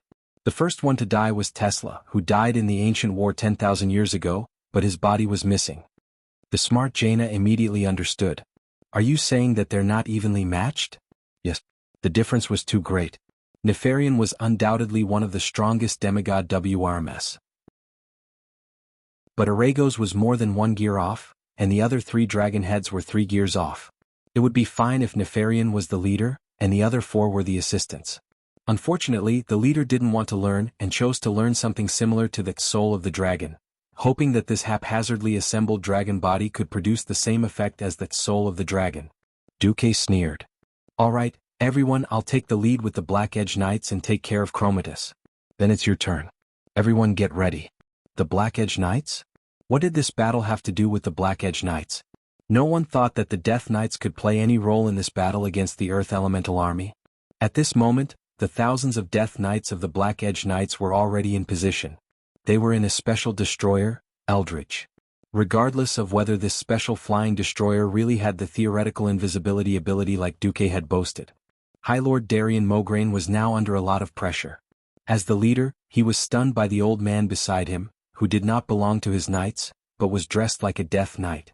Not only him but all the members of the Black Edge Knights felt a strong sense of oppression on the soul level. It was as if they could not help but kneel and worship him as long as he had a thought. Sorry Darian, I'm still not used to the control of this power. I've tried my best to suppress the leakage of soul energy, the old man said. No, it's okay. This is also a good training for us brothers. Uncle. After thinking for a long time, Darian finally called the old man uncle. Oh, it's a long time no see. I'm happy. The old man patted Darian's shoulder. It was a friendly gesture, but Darian felt like a grandson. What could he do? The old man was the boss. On the other side, Duque appeared. There was a loud noise in the sky and the big boss appeared. South of the Wormrest Shrine, in the vast sky, 4 huge phantoms suddenly appeared. They were the Wind God Throne, the Land of Fire, the Tidal Throne, and Otter. The phantoms representing the 3 elemental realms spread out elemental energy channels in a way visible to the naked eye. They connected with the arcane energy channels extended by Otter in the air, and finally formed a huge arcane rune circle that floated behind Duque. Duque was using this method to tell the world that he was a demigod of the weave. Chromatus, no, the black dragon in the middle, raised his head high. The moment he roared, the old man from the Alliance of Heroes recognized that it was Nefarian's voice. Duke Marcus, you were just a little mortal back then. An existence like a vermin. Do you think you can do whatever you want after mastering the power of the 3 elemental realms? The anger and the roar filled the entire world. Duke smiled and twirled the Atish in his hand. He said, I'm sorry. With enough power you can really do whatever you want. Of course there's no point in giving power to trash like you. Back then you could be overturned by a group of mortals. Now, hee hee was a very cool word. It could perfectly express how disdainful and arrogant the person who said it was. Hee hee was worth a book of 10,000 words. You. Nefarian was speechless for a moment. Immediately after, the chromatus that he formed became furious. The 4 dragon heads were raised high, and they used different words to trash talk at Duque. Nefarian, on the other hand, could not take it anymore. Stop arguing. Just use that to get rid of Duke Marcus. If he dares to leave, just destroy the Wormrest Shrine. Chapter 1895. Roar. Along with the roar of the 5-colored dragon, the atmosphere, the seawater, and even the gravel under the 5-colored dragon's body all trembled. Mysterious powers of different characteristics gathered from all directions and converged on Chromatus' body. Around him, due to the conflict of elements, the pebbles in his field of vision began to spin and tremble strangely in midair. These pebbles had different performances. Some of them blossomed and grew plant roots. Some of them instantly became extremely old, while the other half of the pebbles were smooth as if they had been polished. Some of them flew and drew out illusory bands of light, dazzling and blurry. Some even turned into mysterious runes, turning into distorted runestones that were out of scale. One did not have to deliberately study to know that this performance was the embodiment of the 5 powers of the 5-colored dragon. The air was filled with a scent that the 5-colored dragon was familiar with. Whether it was suspicion or disbelief, Chromatus was indeed using the power of 1 dragon to do what the 5 dragon aspects were doing. Duque, we owe you another favor. Hurry up and kill that ugly guy. The gathering of the dragon's soul has been seriously disrupted by him. Alexstrasza sent an urgent message in a flustered and exasperated manner. Duque was speechless. He realized that he had really underestimated the intelligence of Nesario and Enzos. He had never thought that Chromatus' ultimate move would have such an effect. It could actually affect the injection of the essence of the dragon's soul through resonance. Duque's facial muscles twitched. Good, good, good. You have the biggest breasts, so you have the final say. What big breasts? The Red Dragon Queen was stunned. A slip of the tongue. Although Duque teased her, his hands did not stop moving. His entrance came with its own background music and background images. This was not used to show off. Although there were many elements of showing off, more importantly, his ultimate move was faster than Chromatus's ultimate move. Perhaps Chromatus would definitely be the top among demigods in terms of individual combat power. At the end of the day, there was a difference between a demigod who became a demigod with a physical body and a standard demigod who had a world as their foundation. In terms of the convenience of gathering the power of the world, 10 Chromatus couldn't compare to 1 Duque, not to mention the fact that Duque had used the weave in advance in the Dragon's Rest Temple. Even the Dragon's Rest Temple had opened up a mana port for Duque. Pharaoh, who had already finished setting up his base, was acting like a hooligan. In this land, Duque was no different from the Pharaoh who had his own wizard tower. The violet of arcane magic, the snow white of ice, and the crimson of fire. When these three colors perfectly blended into a mysterious color that even the naked eye could not describe, the entire sky suddenly flashed with a dazzling brilliance. A gust of wind blew, spurring these three types of energy to accelerate their ejection. It was a roar different from the sound of cannons. The light of destruction formed by the convergence of the three major elements in arcane energy turned into a huge beam of light that split the sky and the earth. Like a huge spear that pierced through the sky, it ruthlessly pierced towards Chromatus, who was on the reef in the center of the sea. The energy spear directly penetrated the group of twilight dragons that were foolishly driven to the center line between the two, projecting the light of death on the ancient beach. The shining radiance of the elements connected with the light in the sky. Even from 100 miles away, one could clearly see the radiance that illuminated the sky and imagine the trembling of the earth there. If Duque was facing an ordinary enemy, then this attack would be enough to send him back to his hometown to play with his eggs. However, that was just a preemptive strike. The supreme biochemical product that could use all the attributes of the Chromatus dragons was not so easy to deal with. A huge magic circle spread out under Chromatus's huge body, almost covering the entire beach. Unbeknownst to him, there were already thousands of Twilight believers in robes and hoods surrounding Chromatus. The sound of the incantation resounded between heaven and earth, and the air resonated with it. Dazzling pillars of light pierced through the formation and flew into the air, drawing arcs in the air before finally converging on Chromatus' body. The 5 dragon heads faced Duque's direction at the same time and breathed out dragon breaths at the same time. The 5-colored dragon breaths converged near the dragon's mouth, condensing into a terrifying shockwave that was no less bright than Duque's. It easily crossed the distance of thousands of meters, like a spear of light, and accurately collided with Duque's light cannon. On one side there were ice, fire, arcane, and air elements. On the other side there were life, time, dreams, earth, and arcane elements. The light cannons of both sides were so dazzling and exaggerated, and the turbulence of energy during the collision was so violent and epic. Every mage and warlock watching this scene through the magic mirror went crazy with joy. They could not suppress the joy and shock in their hearts. Was this the ultimate showdown between elemental magic and mysterious power? Was this the power of Duque, who was at the top of the throne of magic, and the Pentachet dragon, who was at the peak of biochemical modification?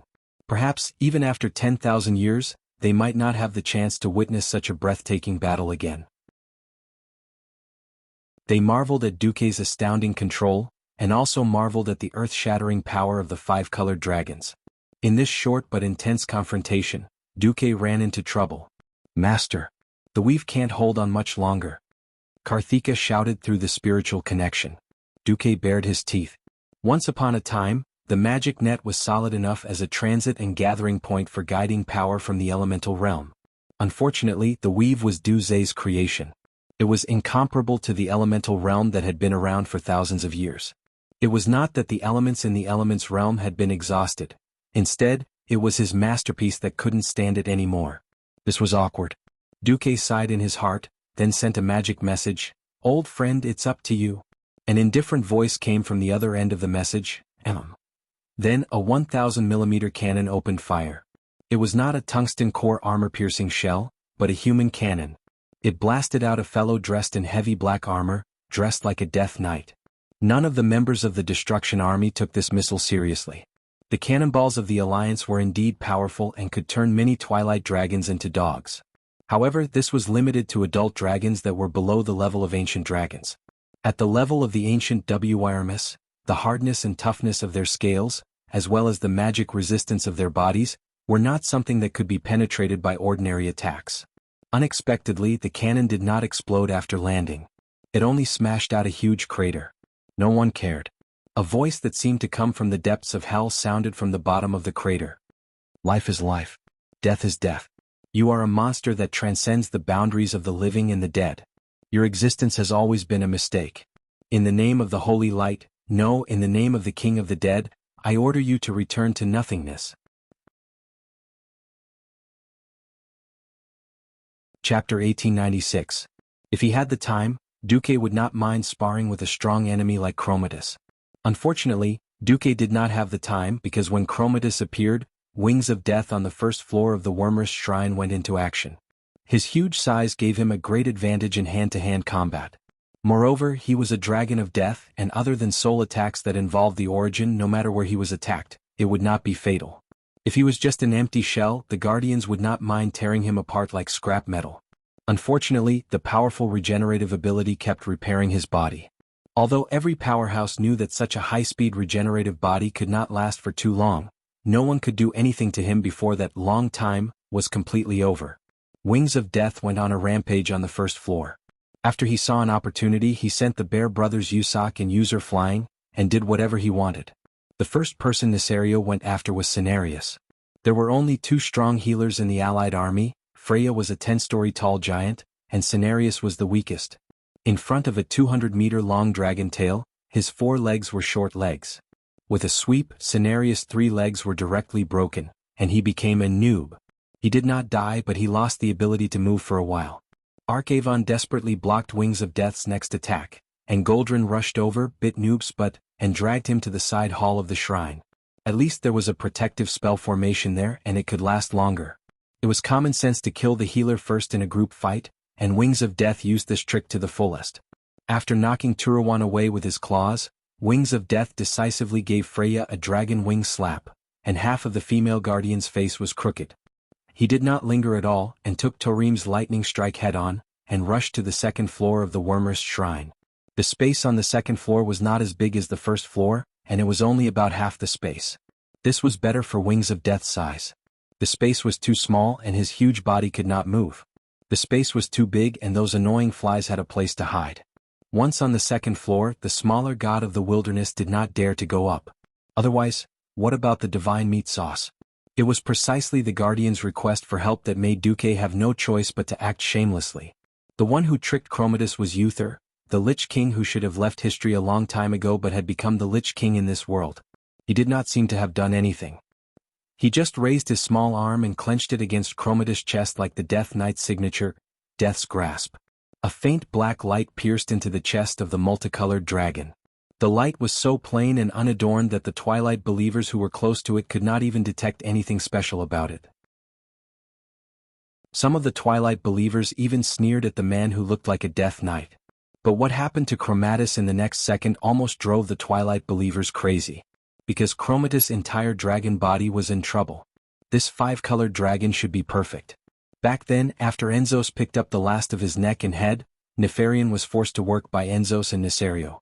The Black Dragon Prince, who was left with only a nearly annihilated soul and a dragon's neck and head, did not have the heart to die at all. With the greatest enthusiasm and the most earnest attitude, he at last produced this supreme masterpiece of his, Chromartus, which contained himself. This was a biochemical monster created after countless experiments and thousands of years of research. In order to avoid the excessive load caused by the energy conflict and the collapse of the dragon body that Chromatus put together, Nefarian also obtained the method of making the dragon soul from his father and modified a magic circle so that the power of the 5-colored dragon could be fused outside the body and blasted out. This was the perfect form of existence for the 5-colored dragon. As long as the output power of the 5 dragon heads was controlled and the power of the dragon breath was uniform, there would be no problem. In theory this was true. But Nefarian would never have thought that there was a Lich King in this world who specialized in dealing with the dead, and he was in the Alliance.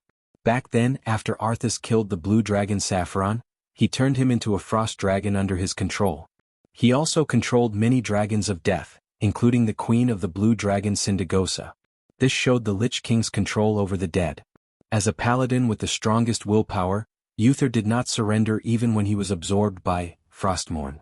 In a sense, in this world where spiritual power was power, Uther's upper limit as a Lich King was likely to be higher than Arthas's. This was something that could not be known at this stage. But with him making a move, Nefarian immediately felt that something was wrong. Originally, through the stitching of the dragon bodies and the soul fusion, the souls of the 5 dragons were combined into one, and their thoughts were synchronized. Who knew that at this critical moment of the ultimate move, it would suddenly collapse again? Nefarian instinctively wanted to use his own willpower to fight against the huge spiritual pressure. He failed. Just like a subdragon at the lower end of the food chain, a pure-blooded dragon at the top of the food chain had a natural fear. He could not resist the pressure from the mysterious man at all. This man was his king. He ruled his body and his soul. Every word of this man fell into his mind like an imperial edict that could not be resisted. Maybe when he had stronger soul power, he could fight against this mysterious king of the dead. Maybe his father could do it. But not him, Nefarian. Oh, no. Nefarian let out a final scream. Chromatus's soul collapsed, and naturally the light cannon released by the 5-colored dragon could not be maintained. The bystanders only saw that Dumuk's gorgeous ultimate move finally overturned Chromatus's 5-colored cannon. But no one could see the role that Lich King Uther played in this. Actually, Duque did not mind letting Uther make a grand entrance and clear his name. But Uther was firmly against it. Dumuk could only be thick-skinned and keep the achievement of killing the 5-colored dragon with one strike. Everyone watched in shock as the elemental light beam pierced through the black dragon's head and finally entered the huge body that was mixed with 5 different colors. The other 4 heads howled in pain and raised their necks. Their entire bodies stood up from the wet rocks on the ancient beach and fell backward. Chapter 1897. The scene was very chaotic and it was a mess everywhere. In the airspace and ground surrounding the Dragon Sleep Temple and the ancient beach, the main battlefield was naturally Duque versus Chromatus. There was chaos all around. On this side, there were the pentashade dragons of the Dragon Sleep Temple, as well as the dragon men and draconians. There were also various dinosaurs and drakes, as well as the long-range bombardment from the Alliance's flying battleships. In the sea there were also many Naga and Murloc troops who risked being sucked into the Great Whirlpool. On the other side, there were mainly Twilight dragons and Twilight believers riding Twilight dragons. On the ground, there were a large number of earth elemental creatures, biochemical bone dragons and various mutant monsters. They fought in the sky, on the ground and in the sea. Flesh and blood flew everywhere and elements collapsed. Almost no one would notice that a guy who looked like a Death Knight turned out to be a Lich King, an existence that theoretically did not exist. Perhaps the most sharp-eyed powerhouses would notice that it was often the higher-ups of the Alliance. In any case, a large group of onlookers who were not of much help to the main battle only saw that Duque had used a terrifying move that combined the power of the 3 realms to instantly kill the enemy's seemingly very strong boss. In this day and age, those who could attack on a large scale were all abnormal. Those who could have abnormal destructive power were definitely big bosses. This point of view was definitely correct. Their own big boss Duque had instantly killed the opponent's big boss. When else would they shout 666? For a moment, the entire Alliance army was seething. Oh, boss is mighty. Long live Duke Marcus. Long live the Alliance. Not to mention the mortals on the distant battleships, the highly intelligent pentashade dragons, and even the dinosaurs and other drakes with average intelligence instinctively roared at the sky and roared. Roar, roar, roar, roar. The roar was long and filled with savagery. Many ancient dragons could not help but recall the battle from 10,000 years ago. It was the same fight against evil and it was the same gathering of all races. The feeling of working together was great. At this moment, Alexstrasza, who was on the top floor of the Dragon Sleep Temple, was both surprised and happy. She was happy that Duque had instantly killed the Destruction Army's backup, Chromatus. Speaking of which, Nesario also had 8 snakeheads, but Alexstrasza did not care about that kind of single attribute snakehead. After all, no matter how strong they were only strong in physical attacks. There were many ways to deal with them. However, she really did not know how to deal with Chromatus, who could gather all 5 elements and cause a mixed reaction just like Giant Dragon Soul. She imagined that if it were the 5 dragon aspects, they would probably suffer a crushing defeat. He really didn't know how Duque defeated that monster with just one light cannon. At this time she did not notice that her sister Isra's eyes were shining with a strange light. What surprised him was that Nesario was actually so powerful. There were faint signs of him breaking through all the way here. Oder had 3 guardians for guardians and several gods of the wilderness. This kind of strength was definitely too powerful in the world. Unfortunately, he was no match for Nesario, who used his size and regenerative abilities to act like a hooligan. This was a situation where one person could defeat 10 people with great strength. When the opponent's body was too big, normal attacks were obviously not powerful enough. She wanted to speed up the infusion of energy into Colossal Dragon's soul, but she couldn't. How much water a bucket can hold depends on the shortest piece of wood. Onyxia had actually worked very hard. Compared to her previous sloppy self, she was many times better. The Red Dragon Queen could completely imagine how much effort Duque had put in, and even paid a high price that she didn't know, to make this female black dragon, who didn't even seem to care about the destruction of the world, work hard. Unfortunately, some talent and some hurdles could not be overcome by hard work. That was inheritance. When dragons gave birth to children, they would unknowingly imprint the way they used their power into the dragon's egg. That was the inheritance of the wisdom and power of the previous generation. Or when imparting skills, these elements would be engraved into the children's souls in the form of soul imprints. Although Maligos was a little crazy, he had done enough to pass on the Blue Dragon clan's inheritance. However, when Nesario forcefully pushed Sinestra and the other female dragons, he had already gone crazy, and completely abandoned the power of the Earth Guardian. This caused this power to lose its inheritance. Unless Onyxia found another way to use the power of the Earth on her own, she would never be able to reach the height that Nesario had when he was an Earth Guardian dragon. For example, if the new King of Magic, Calegos, had 80% of the previous Blue Dragon King, then Onyxia would only have 70%. As a basic output of power infusion, she was qualified, and her performance was still surplus. However, in a situation where time was getting tight, she would become a fatal shortcoming if 100% of power and essence was really needed. Compared to her, Calegos' talent seemed to be activated, and his use of magical elements was becoming more flexible and smooth. It seemed that Calegos could be improved to at least 90%. Alexstrasza could only be anxious. At this moment, Sal, who had been standing at the side and being stared at by several ancient dragon guards, said, "Your Majesty, Onyxia doesn't seem to have a thorough understanding of the earth. If you don't mind, I hope to help the Black Dragon Queen." Alexstrasza still had some spare time. She turned to look at Sal. "Sal, do you think I can trust you?" It was not Firebird, but the Majesty of the Queen had a kind of power to interrogate the soul. As the shaman of salvation, Sal naturally had a clear conscience. He looked at the Red Dragon Queen's fiery red eyes with a clear and fiery gaze. "My soul is trustworthy. Even if your Majesty Alexstrasza doesn't trust me, you should at least trust His Excellency Duke Marcus who sent me here." Sal sighed in his heart. This was the sorrow of having a relationship with the Dragonsleep Temple too late. Back then, the Dragonmaw clan's enslavement of the Red Dragon Queen and even the Red Dragon Army made it difficult for the tribe to have a good relationship with the Red Dragon clan. It could be said that finding a starting point was too slow. Sal had no choice but to use Duque's name. At least Duque had asked Sal to send the soul of the dragon over. Arranging for him to send such an important thing proved that Duque trusted him. Unexpectedly, Onyxia also chimed in. "Duke said that you can trust Thrall but don't trust the tribe so easily." Sal bared his teeth on the spot. He wanted to refute, but he found that what Duque said made sense. Even he himself felt that his moral integrity was above the credibility of the entire tribe. Look at that bastard Gurus, he destroyed all the terms of cooperation with the Alliance and started a war everywhere like crazy. Sal sighed. "All right, you help." Alexstrasza finally agreed. Chapter 1898. Originally, it was already difficult enough for the 5 dragon aspects to harmonize their powers.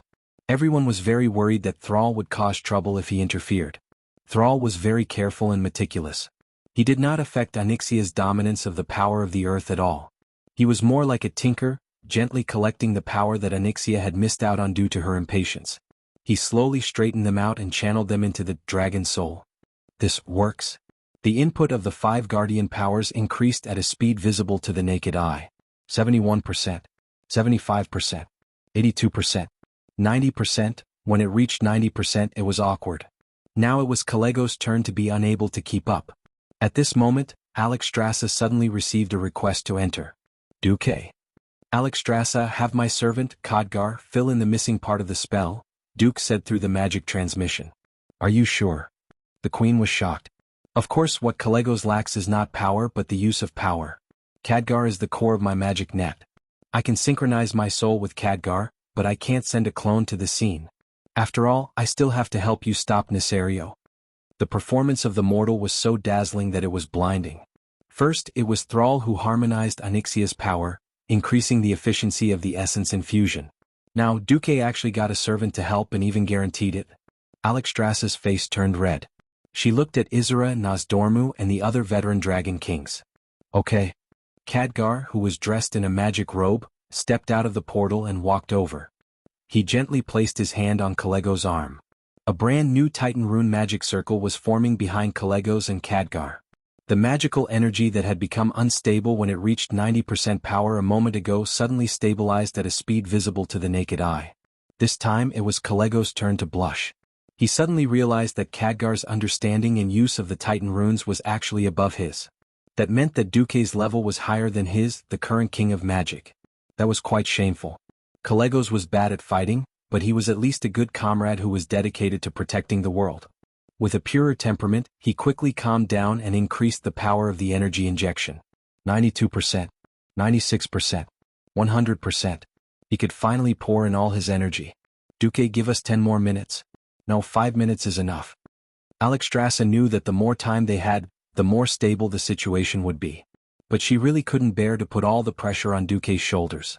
This was irresponsible to their allies, as well as shaming the Dragon Slumber God Palace. She also discovered that with the addition of Khadgar and Sar, the magic and earth domains had become more stable. If Kalegos and Onyxia's draconic bodies could withstand it, she could try to inject them with around 120% of the power. This was an overload. If the situation fell into a dangerous situation, she would have to do this. At this time, the middle hall of the Dragon Slumber Shrine had already been smashed into smithereens. The smaller the space, the stronger the strengthened Brother Darkwing. Ha ha ha. Deathwing sprinted at high speed. Even though he was gliding at a low altitude close to the surface of the hall, it caused chaos in the surroundings. The smaller god of the wilderness had to dodge desperately, but the 4 guardians who had grown in size couldn't keep up with Brother Darkwing's agile movements. This allowed Nesario to often gain an overwhelming advantage in certain areas. This time he grabbed the Frost Guardian Hodier with one claw and completely ignored the cold air coming from the other party. Then he slammed Hodier into the wall of the temple like a club. While he smashed the other party into a daze, a few knuckles of his left front claw were broken. It didn't matter. The frozen limbs would collapse on their own later. Anyway, they could just regenerate. He didn't have a chance to finish off Hodier completely because he was a large giant who was hot on his heels. As soon as he leaped into the air, Deathwing made a 180-degree turn in the air that did not match his huge body size. The next second, he catapulted like a cannonball towards the Guardian of Life, Freya. Deathwing couldn't forget to finish off this female giant. Unfortunately, before he could touch Freya, he had to suffer a rather painful thunderbolt from Tarim. The right side of his dragon head was charred black, and even half of his spheroid metal chin was charred. He didn't care. In midair, he did a standard S-shaped snake maneuver, allowing him to avoid the 2 big, stupid bear demigods. This time he aimed at the wolf god Goldring. Goldring was indeed very fast. He could use his dexterity in midair to step on the air wall and even use the wind pressure to change directions to escape. But that didn't change the fact that he was just a small wolf that was only a few meters long. When Nesario saw the opportunity, he turned around and gave an earth-shattering flap of his dragon wings. Goldring finally fell for it. Howl, the snow-white wolf silhouette with a hint of blue flew far away like a home run. At this moment, Nesario's dragon tail, which was close to his body, was suddenly hit by a hammer. A blazing hammer.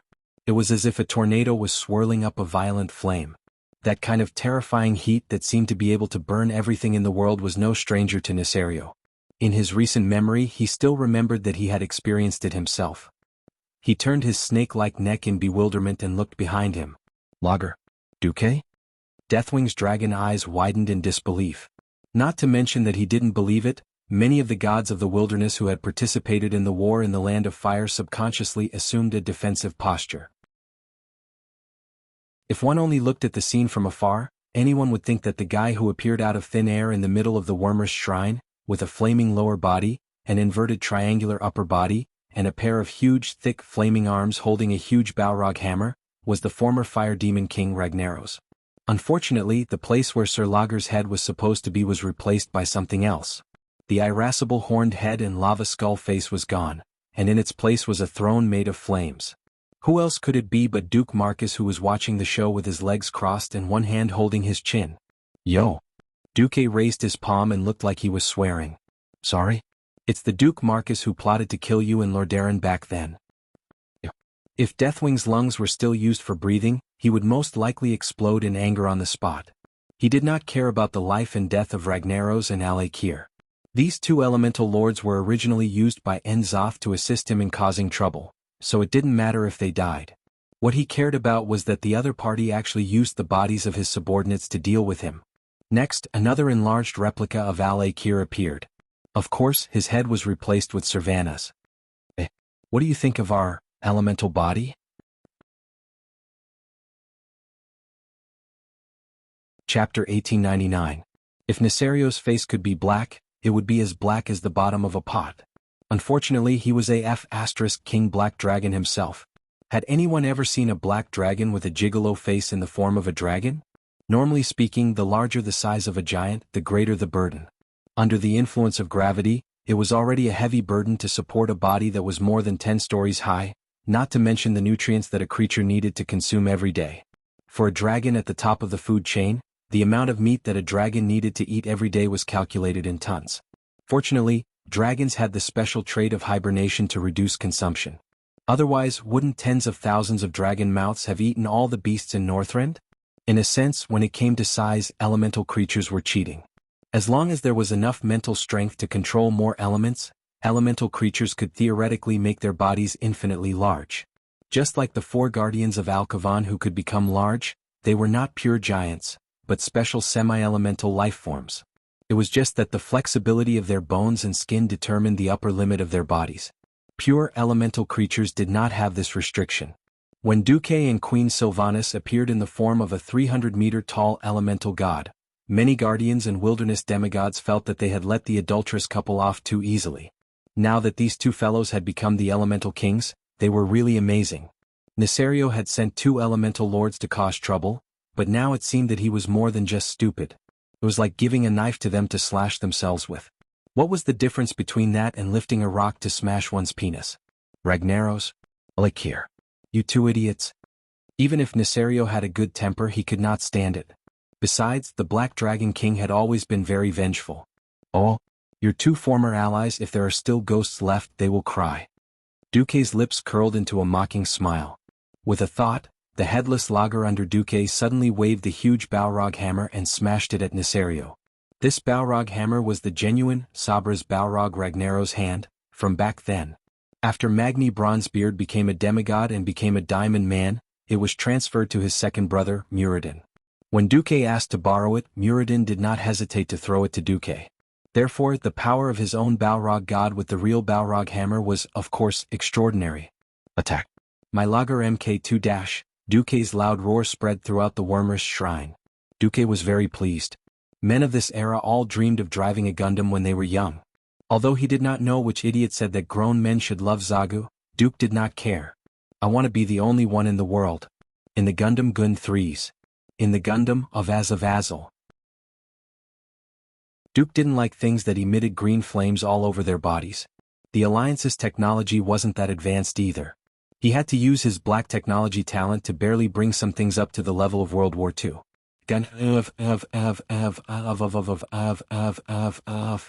The true fire elemental lord was the master of the hand of the Balrog.